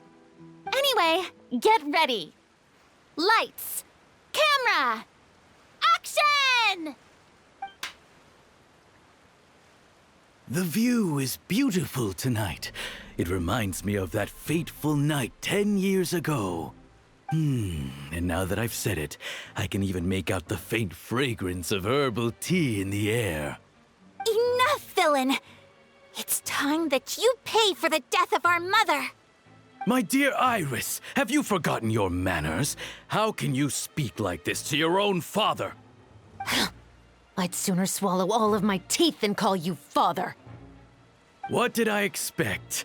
Seems the daughters have turned out to be just as obstinate as their foolish mother. In this world, mora and status is everything. She thought she could blackmail me using her children and force me to grant her recognition and concessions? Ah, how naive can a woman be? Mother never asked a single thing of you. All she wished was for us to live a peaceful life, just like the others. It was you who personally brewed the poison of prejudice and sent Mother to her death. Compared to that deadly poison, the 2 bullets that will soon pierce through your heart will be like sweet mercy. And that's exactly why I said you're just as naive as her. Did you really think 2 muskets would be enough to defeat me? So let's see. What is stronger? Mora and power, or the 2 muskets in your hands? You've lost. To think I'd lose to my own 2 kids.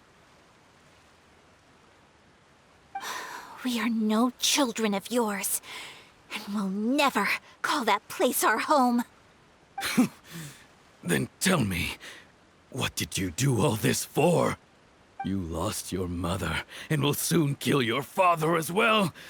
What will you gain in the end, other than sentences for your crimes? We will gain our long-awaited justice.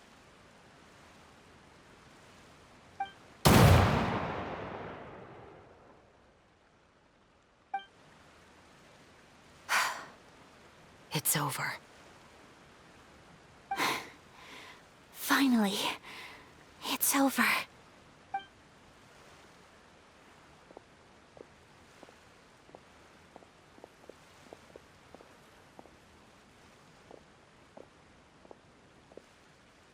So, where will you go now, Tulip?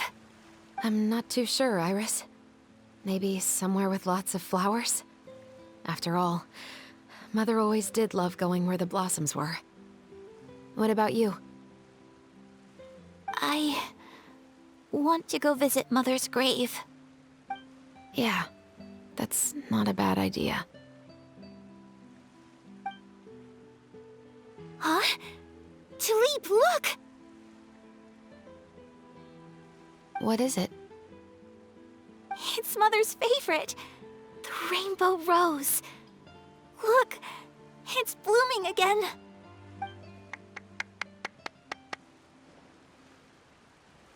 Excellent!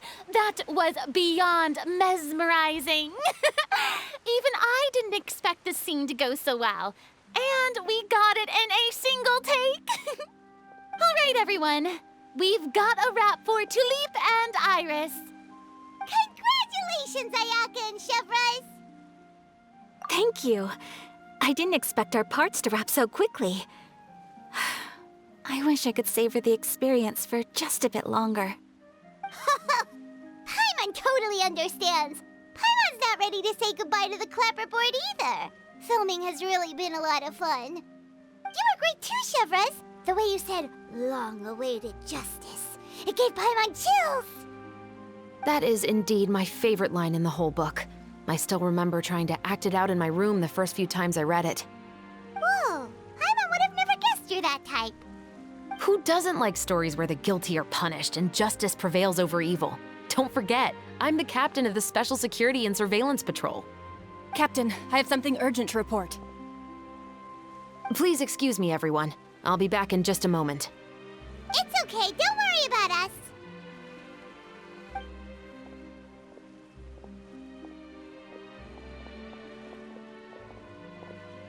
Oh? Was she whisked away by work already? I was just about to tell her how great she did.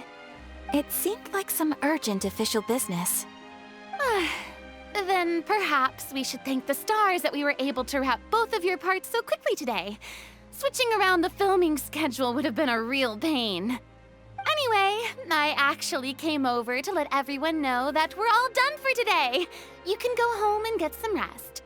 And one last thing, Miss Ayaka. Your acting skills today were immaculate as always. Are you sure you won't consider taking up full-time acting? See, I just happen to know this great troupe that's still looking for a lead actress. Thank you for your kind words, Director Furina. Unfortunately, there are still many matters that I have to take care of back home at the Yashiro Commission. I cannot remain in Fontaine to pursue an acting career. Nevertheless, I will make sure to treasure this incredible opportunity in my heart. Oh, that's a shame. But I understand. Just let me know if you ever change your mind. I believe it's also about time for me to take my leave. But hopefully I'll see you on set over the next few days. Even though my part's wrapped, I'd still like to swing by and help out the crew. See you tomorrow, Traveler and Paimon. Yep, see you tomorrow! Well, what should we do next? Maybe we'll go investigate the case some more with Chevreuse today. Traveler, Paimon, please come with me.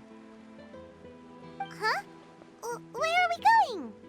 You could say that our ship has finally chanced upon one of those small, remote islands of intel.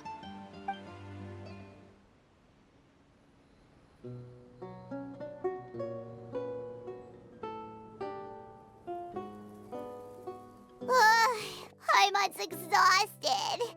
Paimon definitely didn't expect having to float this far after a full day of filming. So, Chevreuse, why did you take us here?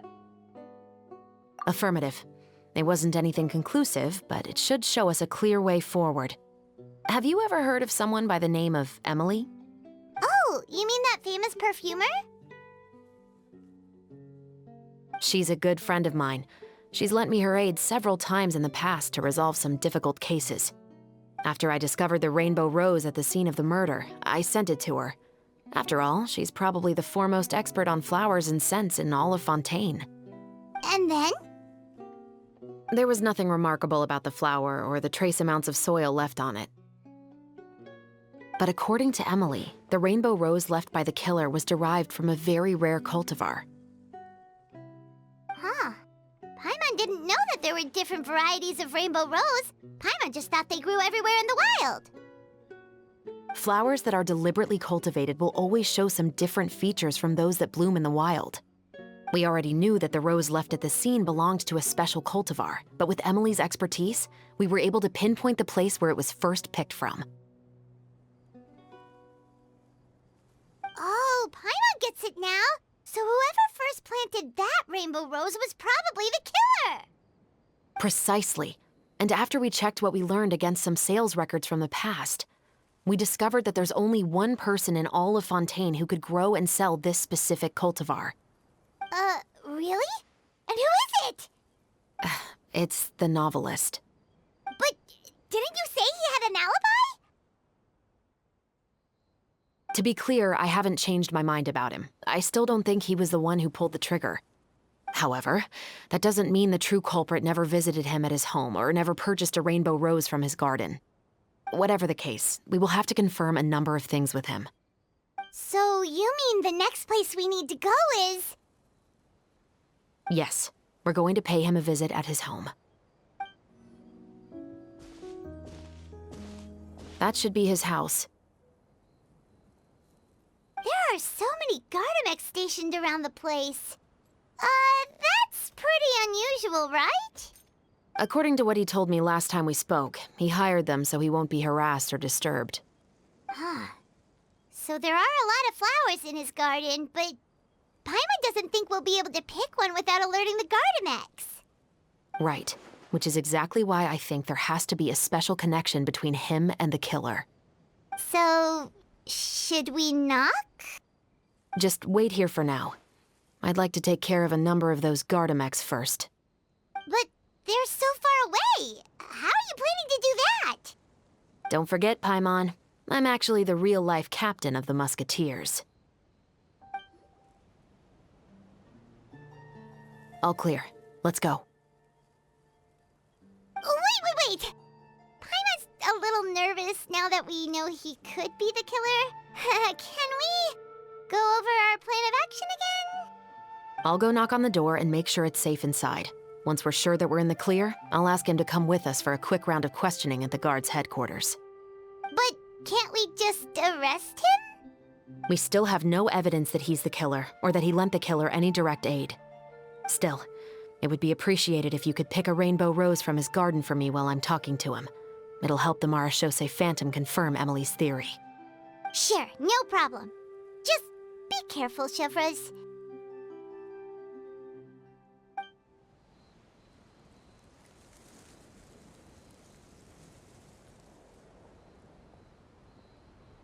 Excuse me, Mr. Baptiste, are you home? Who could it be at this hour? Oh, it's you, Officer Chevreuse. Would you mind accompanying me to the guard's headquarters, Mr. Baptiste? We would like to ask you some questions about a case. Oh, is it still regarding the murder case from before? I cannot confirm or deny that at this time. So it is then. Listen, I need you to come with me, Mr. Baptiste. Miss Chevreuse, I'll save you the trouble. Oh, and you two over there? There's no need for you to pick my flowers either. It's not time for them to bloom yet. Oh! Okay.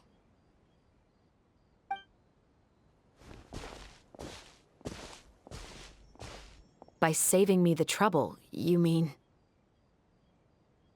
I will confess. I was the killer. Huh? He just admitted he's guilty! Please relax, everyone. I'm not armed. The musket you're looking for has been buried in my backyard. Then it's my responsibility to inform you, Mr. Baptiste, that everything you say right now will be used as evidence for the inevitable trial. Yes, I am perfectly aware of that. I must say, I hate this feeling. Oh? Is it because I confessed? Or because you've been proven wrong? Both, I suppose. For the same reason as the one I wrote out in my novel, of course. I did it to exact revenge.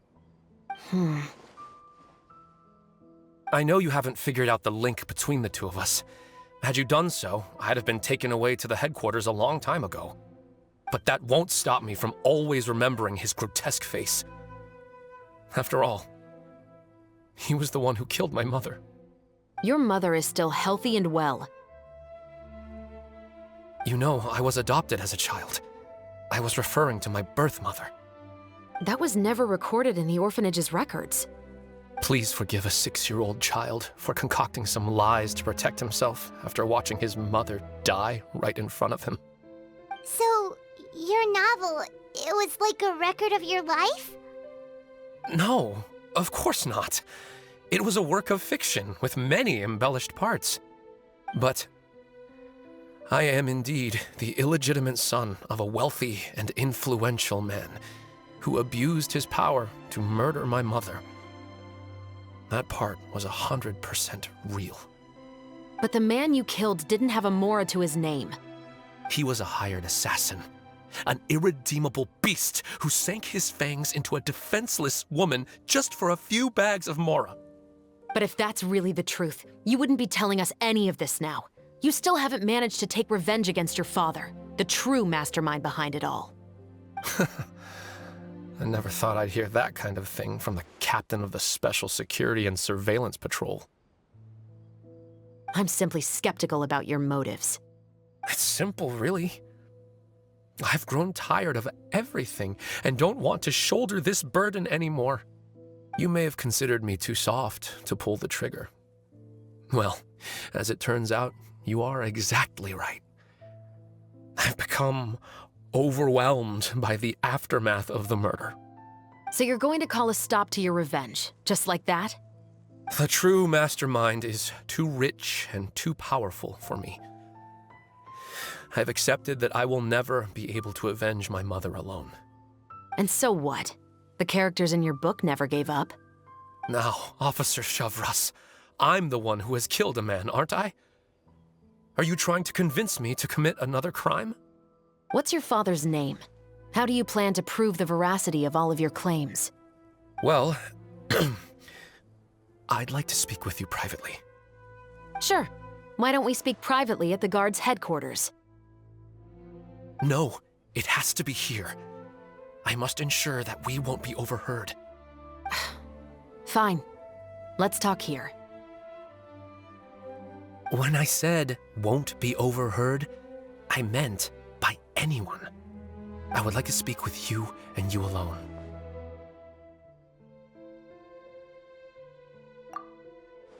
Thanks.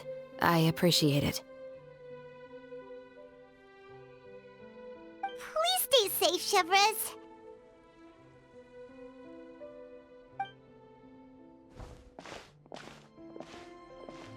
All right. Let's hear it. Will you really believe what I'm about to say? Well, that depends on what you're going to tell me. Fair enough. Fair enough. Then listen closely.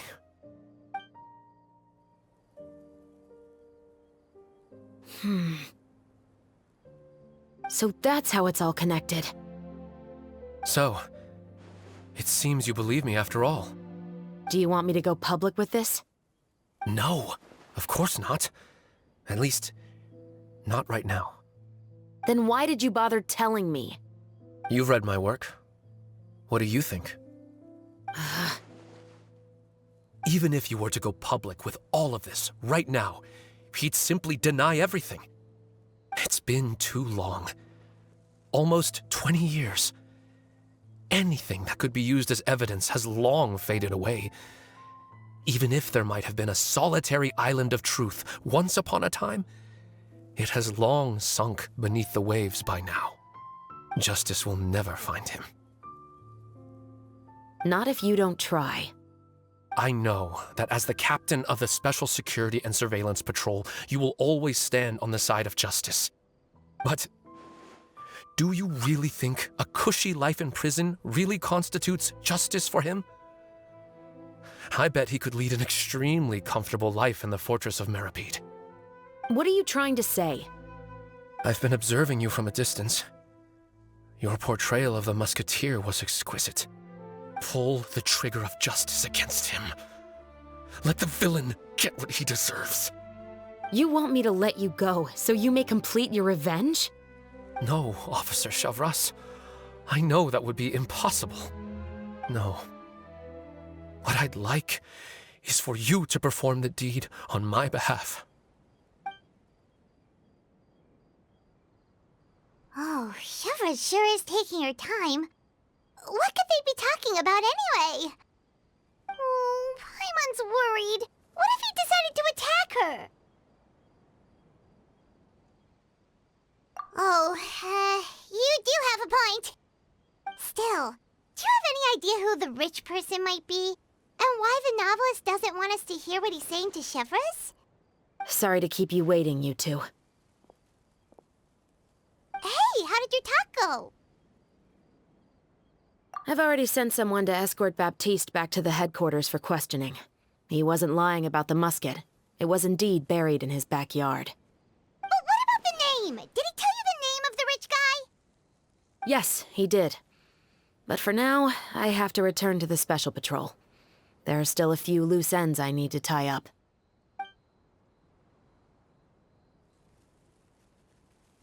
I'll probably be quite busy over the next few days, so apologies if you don't see me on set. All right, Paimon understands if you can't tell us everything you know. We'll just keep an eye on the Steambird then. Actually, there's still something else I need your help with.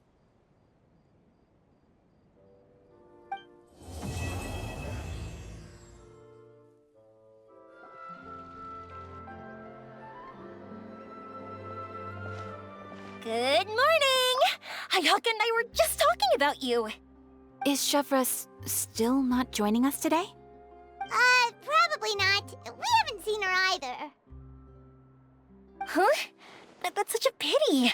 Director Furina said that we've only got a few small scenes left before wrapping up the entire thing. She even said that she'll get me into a couple scenes, so everyone will have a chance to shine in front of the camera. We were also planning on having a victory feast once we're all finished filming.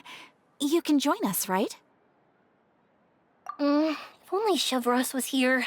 I still haven't taken a photo with her. I'm afraid that can't be helped. Those Special Patrol folks are like phantoms when they've got a case on their hands. But to be honest, I'm even more concerned by what I read in the Steambird earlier this morning. It said that The killer in the murder case was none other than the author of the Two Musketeers. Oh yeah, I heard about that too.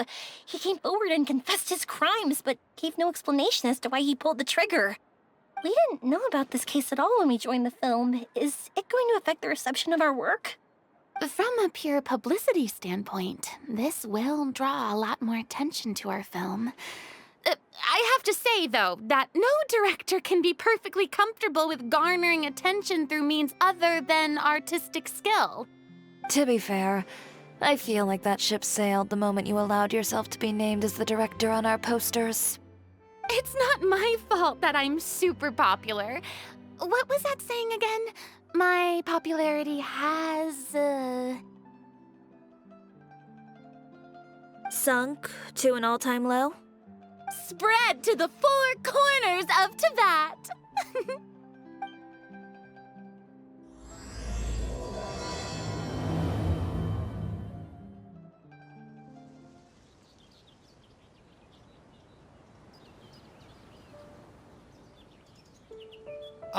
Excuse me, everyone. Zavier! Feels like it's been ages since we last saw you. I've been talking nonstop with the Film Association, and I'm absolutely swamped trying to coordinate the film's marketing. So forgive me for not being around more often, but please believe me when I say that I will make sure everyone's hard work gets the exposure it deserves. Oh, seems like you've been fighting your own battles. Yes, that's one way to put it. Oh, and before we begin the final round of filming, please allow me to finally introduce you to the original investor of our film, Mr. Morris. A pleasure to meet you all. Yes, glad to make your acquaintance, Mr. Morris. We've heard about the issues you've encountered with your financial situation, and genuinely hope that things have taken a turn for the better. Oh, well, the situation has, indeed improved somewhat. Don't worry, Mr. Morris. Accidents and last-minute challenges happen all the time. There's no need to blame yourself over it. The good news is that we're almost done filming now, and I would even say that this is the best story I've ever seen. Is that so? I see, that's great news. All right, now that we've gotten all the pleasantries out of the way, let's get this show on the road. We'll mostly be filming typical people and scenery from the streets today to improve the sense of environmental ambiance in some parts of the film. Oh, and there'll be a cameo for Mr. Kamisato and Miss Yoimiya as well. They'll be used to show outsider perspectives on the fates of the Two Musketeers. That's right. Ayato should be here any minute. Excellent! Then let's start with the scenery shots. Camera and clapper loader, you're up. Yep, we'll be ready. Remember, all we need are some wide zoom shots of the streets. If you happen to find some particularly lovely patches of flowers and grass, feel free to grab some close-ups of those as well.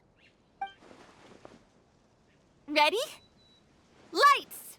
Camera! Action! Okay, now move the camera slowly.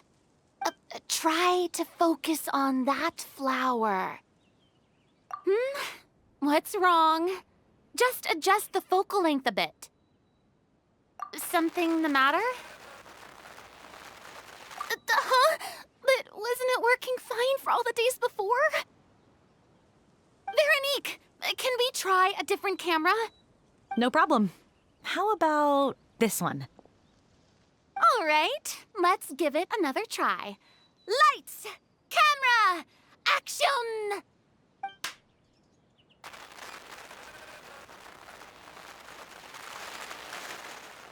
Don't tell me. This one is broken too? Veronique, do we have any other spare ones we can use? I'm afraid we only brought these two today. What? Then go find a workshop to get them repaired right away. Oh, and you too, Bono. Go find our spare camera in the warehouse and bring it back to the set. On it. Greetings, everyone. My apologies for the delay. Is something the matter, Ayaka? It seems like there are some issues with the filming equipment today. We're stuck for the moment. I see. Well, let's not just stand here twiddling our thumbs. Actors, to the makeup booth. We'll start on the next scene as soon as we get a working camera. The people at the workshop told me that the part which holds the lens in place seemed to have fallen off. That's super strange. It was perfectly fine just yesterday. Well, no time to dwell on that now. Let's get back to filming. Ahem! Quiet on set! Places, everyone! Lights! Camera! Action! By the way, have you heard about that recent murder case? Yes, I have. It seems that they've caused quite the commotion in the city. I heard that the chief of the guards is so mad about not catching the culprit that he's about to explode. Oh? I find that quite hard to imagine, considering how he already looks most days. Director, we have a problem. Oh, we're in the middle of a take! Couldn't you wait until we wrapped up this scene? No, Director, our film, all the finalized film that we've been keeping in the case has disappeared. Oh, wait, well, what did you say? Mr. Bonneau, please take me to where the film was kept right away. I'm coming too. No, Yoimiya, you have to stay here. Oh. Okay, listen up. Everyone who's not working on this current scene can go with Bonneau to look for the film. Everyone else, stay put and wrap up the scene. Unbelievable. How could all these problems happen in just one day? We're back. How did it go? Did you find the film? We found it in the sewers. Huh? In the sewers? Is the film still okay? We discovered it just in time, so we should still be able to salvage it. The others are checking now to see if we lost any specific scenes. You scared me for a moment there. I nearly thought we had lost everything. I really don't want to experience that feeling of despair again.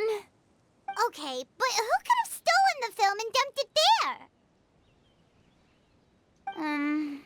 Could it be, some competitors working on other films? But if they wanted to harass us, why wait until the last day? Okay, we don't have time to really look into it right now.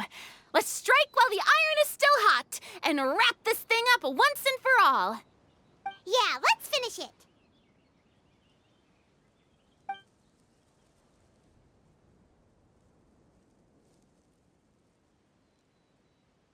I would like to officially announce that our entry to the festival, The Two Musketeers, has now concluded filming! Paimon is spent. It's so late already. Even though the filming process proved to be extremely challenging, everyone provided valuable and unique contributions to the final product. Thank you all for your dedication and support. And just like Director Furina, I would also like to extend my most heartfelt thanks to all of you. Really, you've all helped me so much.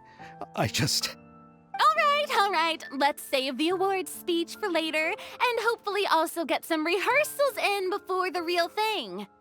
Anyway, now it's time to party! Let's all make our way to the beach and have a celebration feast so loud and fun that even the blubber beast will want in.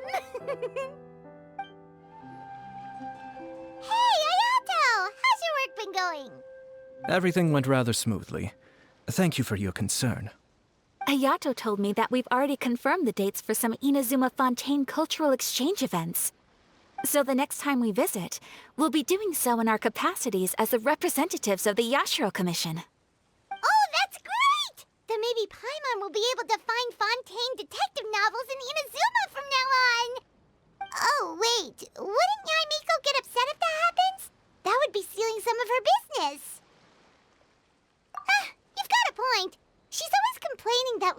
travels have become bland and too predictable after all. The cultural exchange won't only feature literatures of both nations, of course. We have also made plans for cross-cultural engagements in the fields of gourmet cuisine, toy making, and artisan craftsmanship. Whoa! Paimon's getting super excited now! When the time comes, be sure to visit and participate in all the events. Furina! Oh, my darling clapper loader and camera operator. You've both worked really hard. Paimon thinks you worked even harder than us! Honestly, Paimon was getting a little tired of playing with the clapperboard by the end of it.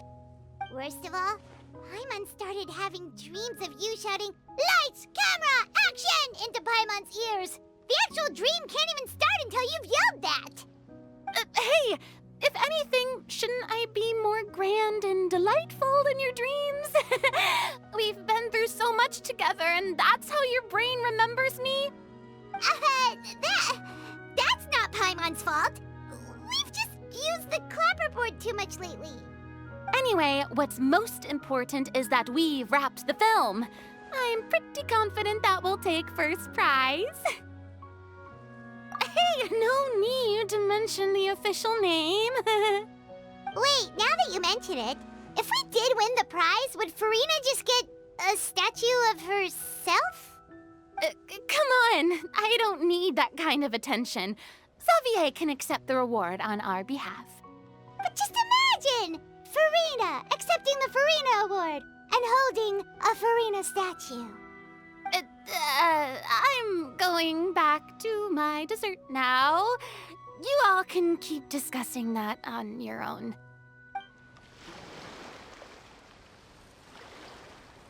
Chiori! Hey, you two. Are you not really into these kinds of big social occasions? Not particularly. But this is still better than Fontaine Fashion Week. But if this film becomes a big hit, people will definitely come flocking to your shop. Yes, that's highly likely. As long as the film can premiere as planned. Are you still worried about the case? That and all the obstacles we had to face today. You're right. It's as if all our bad luck just manifested at once. But why today of all days? No, it's nothing. We've already delivered the film to the editors, so there should be nothing more to worry about. How are you doing, Mr. Morris? You having a good time? Well, you could say that. Do you happen to know when the party is scheduled to end? Judging by how much fun everyone's having, I'd say probably not until well after midnight. Is there something that you still have to take care of at home, Mr. Morris? Oh, well, I'm just not a late-night person, so I might take off shortly. Oh, no! Silly me. I almost forgot something super important. Oh, what is it? I prepared a whole batch of fireworks for the party, but I forgot to bring them over from the warehouse. Fireworks, you say? That's, truly a pity. Sorry things didn't go as planned. Could you help me carry them over, Mr. Morris? I won't be able to fetch all of them by myself. Me? Are you sure that you can't find anyone else? I just wanted to make this a surprise for everyone. The warehouse isn't far from here. We'll be there in no time. Pretty please, Mr. Morris. These are some of the best fireworks I've ever made. So I also want you to see them before you leave. They're stunning. I promise that they'll be a once-in-a-lifetime experience that you'll never forget. But... It's okay. Just come with me. If we're sneaky enough, nobody else will see us leaving. All right. It's dark in here. Wait here, Mr. Morris. I think the light switch should be somewhere over here. Why did I have to get roped into this? What was that?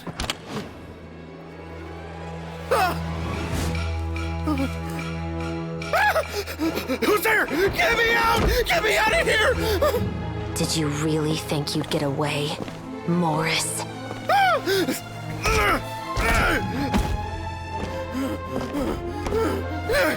You've got the wrong guy! It wasn't me! I'm not the killer! You know, Eliza died a far more heroic death than this. She fought your assassin to the end, to save the children she had hidden beneath the floorboards.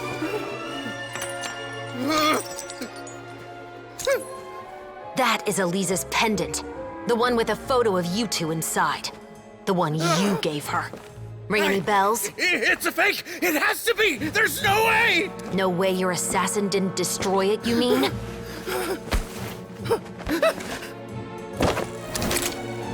Did you ever love her, Morris? Or was killing her always the plan? No, please. Listen to me. I told Eliza to keep us a secret. I paid her plenty for her silence. I never thought she'd keep the child. Everything was gonna come out, and I had no choice. She'd force my hand. No! I'm begging you. I have money. Just name your price, please. You can keep your Mora, and you can go to hell.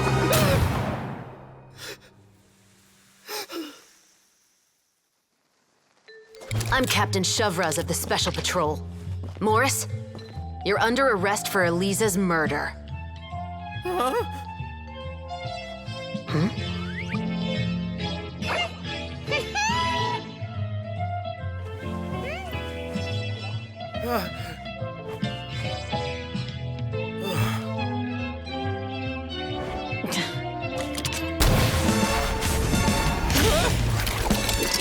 You're under arrest too, Prop Manager Veronique.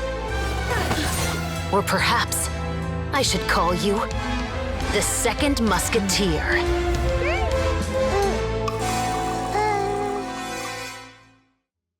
Wait, what's going on? This wasn't in the script. Drop the gun, Veronique. Why? Why would you keep me from exacting revenge on this heartless monster? Drop your weapon.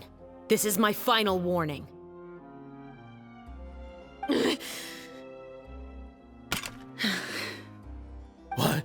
What is going on?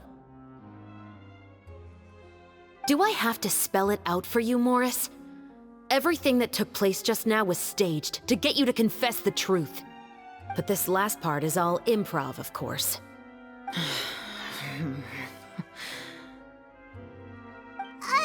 Chevreuse, you told us you wanted us to help you stage a play. You never said anything about the Second Musketeer. It's because even I had no way to confirm my theory until now. Thank you for your performance, Yoimiya. Could I trouble you to go and bring in the other Special Patrol members? They should be on standby just outside. Oh, and please tell the other cast members not to worry about us. We'll be rejoining them shortly. On it!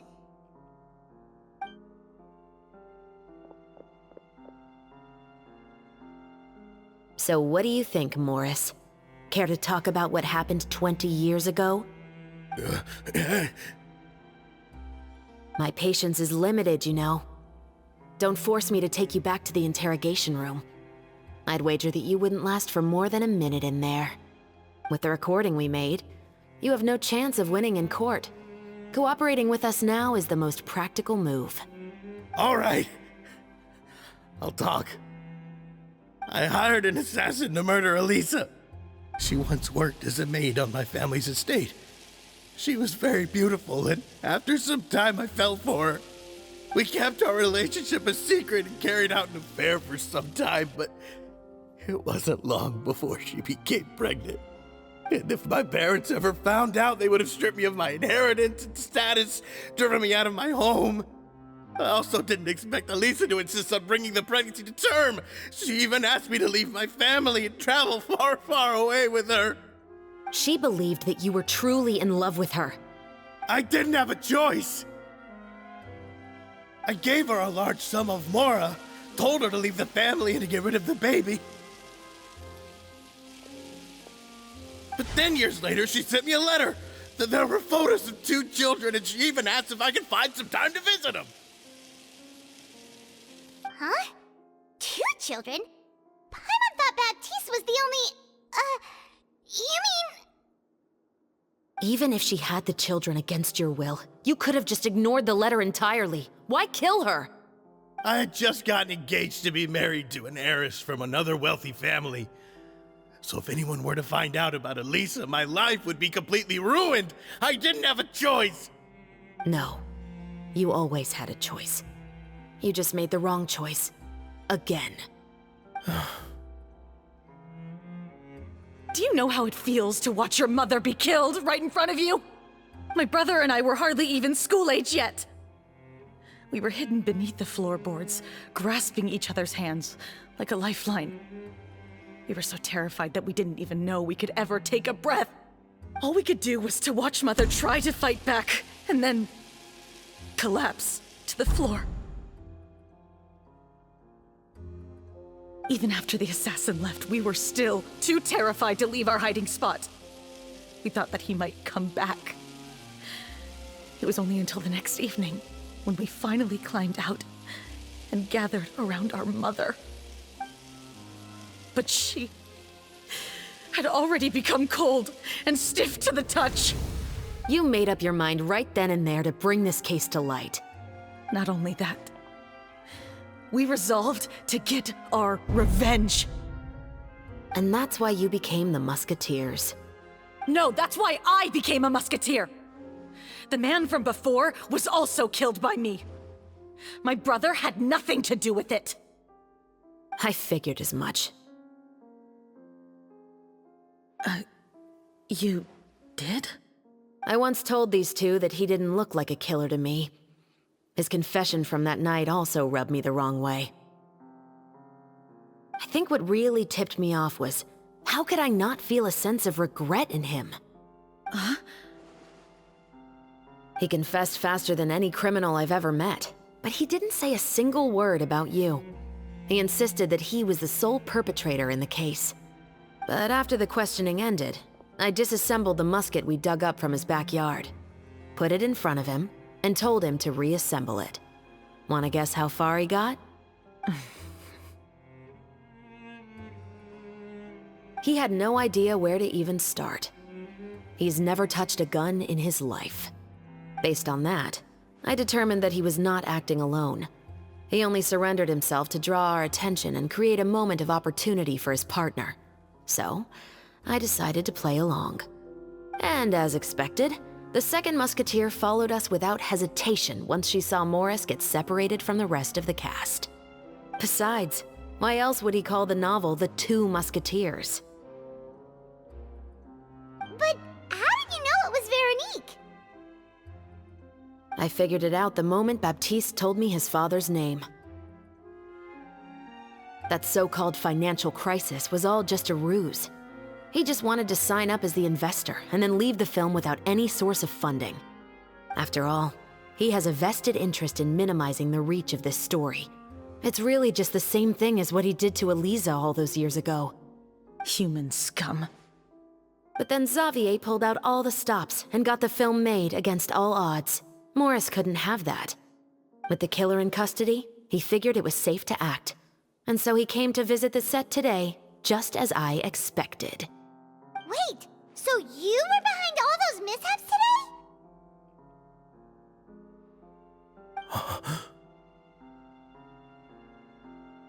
As for the identity of the second musketeer, I assumed they'd probably stay close to Morris and look for an opening.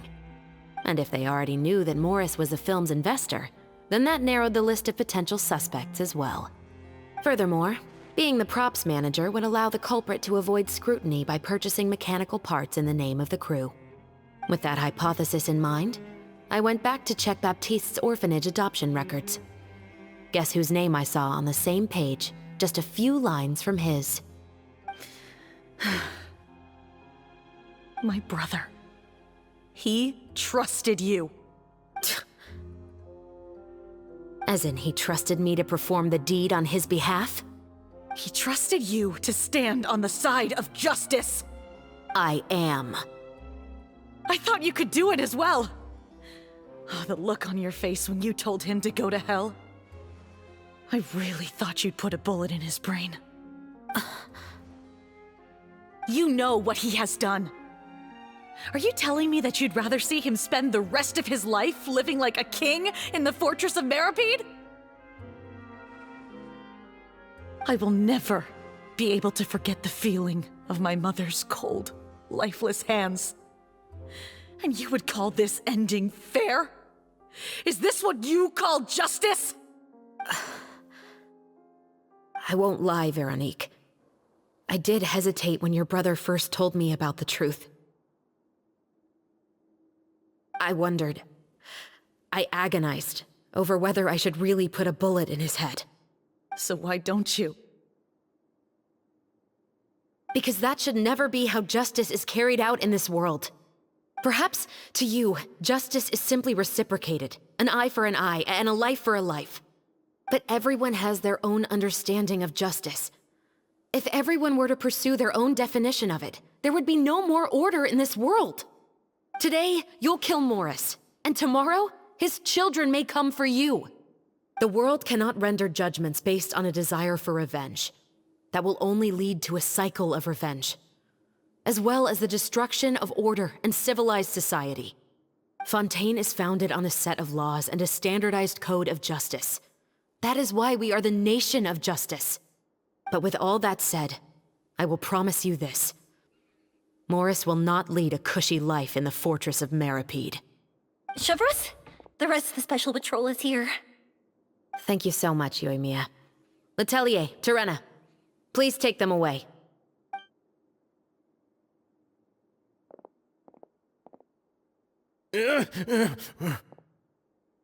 I still can't agree with your reasoning.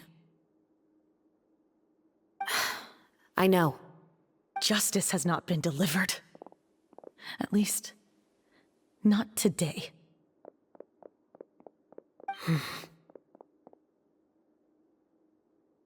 Chevreuse. Let's go. We should give an explanation to the crew.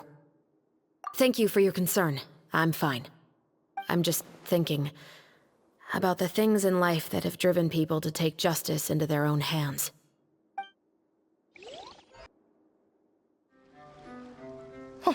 Who would have thought Morris would turn out to be... I'm at a loss of words. How could he have done something like this? I'm just glad that you're all safe and sound. Who knew that such a labyrinth of cases would be behind this story? Well, what should we do now? We have a finished film, of course, but should we still go ahead with the premiere? What do you mean? Shouldn't you be even more motivated to spread the word now that you've learned the truth? Chiori is right. I'd also like more people to see this story for themselves. But the real ending of the story seems to have deviated somewhat from the one in the script. Is that still acceptable to you, Miss Chevreuse?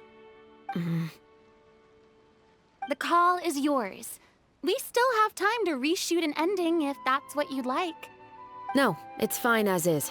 I like what we have for the catharsis. Romanticism is what gives works of art their appeal. Fiction is able to explore means of restitution that could never work in real life. Just like the real world, the world of stories also has its own set of rules and justice. These different possibilities are what initially drew me to reading in the first place. Sounds good to me. I support your decision. What about Veronique? Will she be okay? She will soon face her judgment alongside her brother and Morris. If I had to guess, they'll probably all be sent to the fortress of Meripede. I'll make sure to give Risley a heads up about it. Oh, you mean that kind of heads up? Exactly. Ahem. All right, then the matter's settled.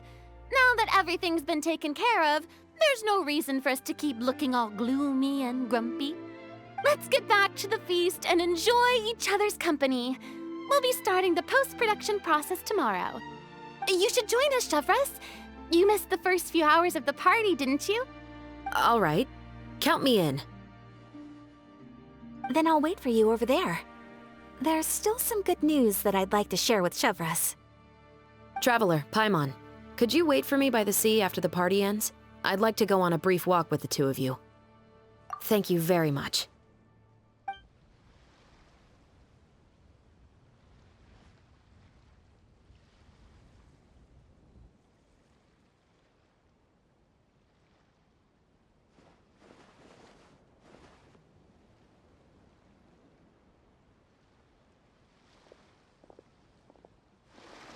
Sorry for the wait. Oh, we weren't waiting long at all. Is there something else you wanted to tell us? No, I don't have anything new to share. I just felt that since you were my investigation partners, I should have another conversation with the two of you.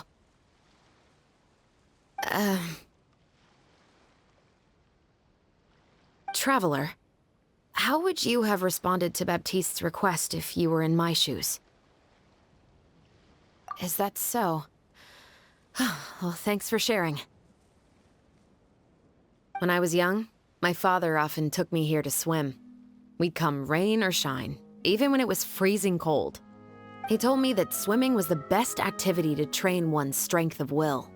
You could never give up before reaching the shore, especially when the water was cold. Oh? Why's that? Because the moment you give up would be the moment you die. At that point, I still hadn't received my vision. One winter, the chilly wind felt almost like knives on my skin, and the seawater was so frigid that it numbed my toes the moment I stepped in. I cried and begged my father to spare me from having to swim across, but he wouldn't listen. He used to be a member of the Special Patrol as well. You could say it was his way of educating his children. That sounds awful. When he saw that I wouldn't stop crying, he just picked me up and tossed me into the icy water. The bone-chilling cold took away my senses. I couldn't feel anything but fear and rage. I waited for my father to save me, but one look and I knew he'd already started swimming for the opposite shore. I realized that if I were to give up, I really would die right then and there. I used all of my strength to try and catch up to my father. Those few minutes felt longer than my whole life up until that point. I did, however, make it to the other side.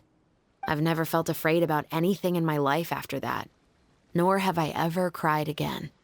That way of teaching would have never worked on Paimon. Yeah, I don't think that was the right method for anyone. It's just that, working now as I am in the pursuit of justice, I still sometimes feel like I've been tossed into that winter sea all over again. The anger and the helplessness. Chevreuse.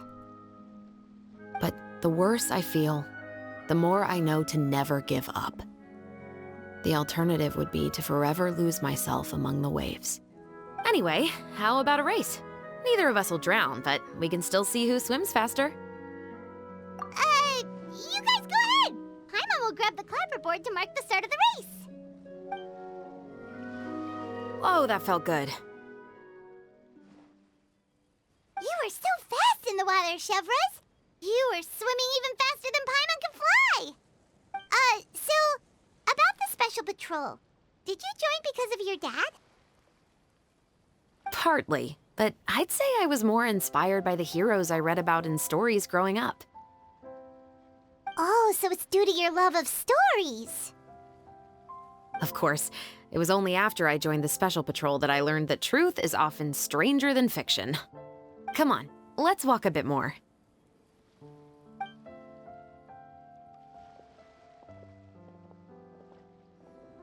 Thank you for coming on this walk with me. I feel a lot better after getting all that off my chest. Huh, we're nearly back at Baptiste's house. Huh, you're right.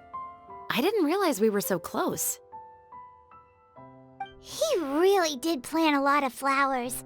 It's just like how he described it in the story. Huh? Wait. Paimon, Traveler, look! The rainbow roses in the garden. They're in full bloom now.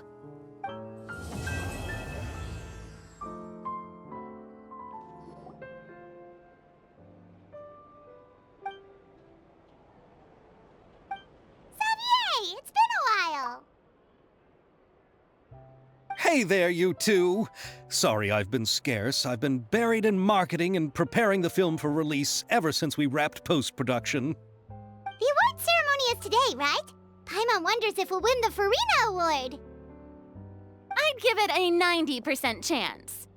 Furina! Oh, Paimon didn't know you were already here. You're earlier than everyone else. I'm sure the others will also be here in no time. Zavier, if we end up getting called on stage, Shouldn't you come up with a name for our crew? What? But we don't even know if we're going to win. I wouldn't want to jinx our chances by celebrating early.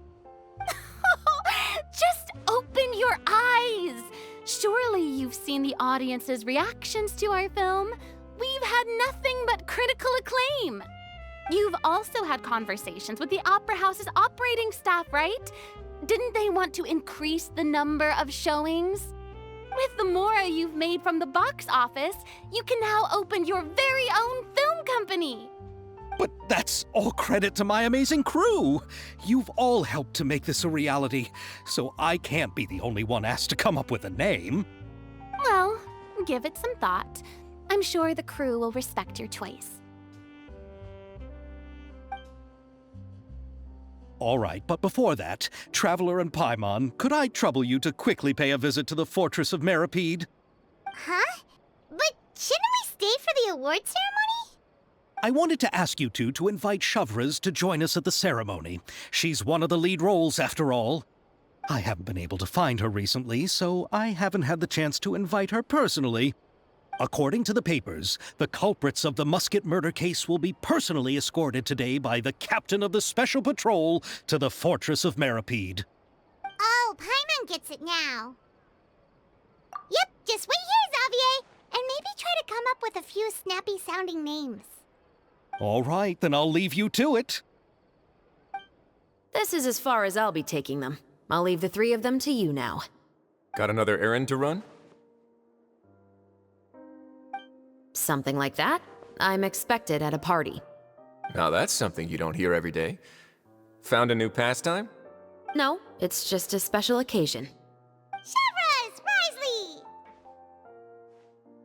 Festivals really do bring people together. It's been a while since I last had so many visitors at the Fortress of Meripede.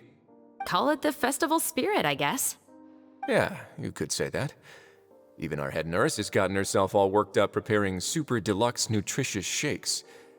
Just one gulp and you'll have met all your nutrition needs. Were you talking about work just now? We've already finished discussing everything. So, what do you think about my heads up, Mr. Risley? I believe I haven't yet made any promises or guarantees. But you also didn't shoot me down. Here, how about this? You could give everyone a copy of the newspaper. Perhaps on the day when the cover story happens to, oh, I don't know, expose a certain someone's misdeeds from 20 years ago? I suppose then a certain someone may soon find himself the most unlucky person in the Fortress of Meripede? While another two people will soon be hailed as heroes. Speaking of heroes, did you two need something from me?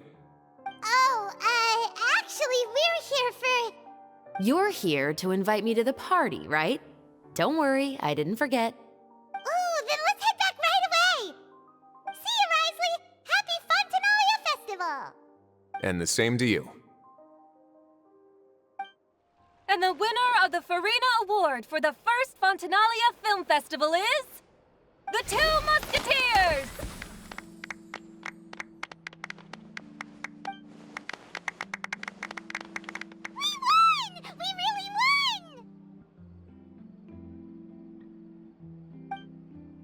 Congratulations, Mr. Zavier. We won? I can't believe it! I really can't thank all of you enough! See? My takes on Fontaine's entertainment industry have never been wrong. Now, please welcome to the stage the producer of the Two Musketeers, Mr. Zavier!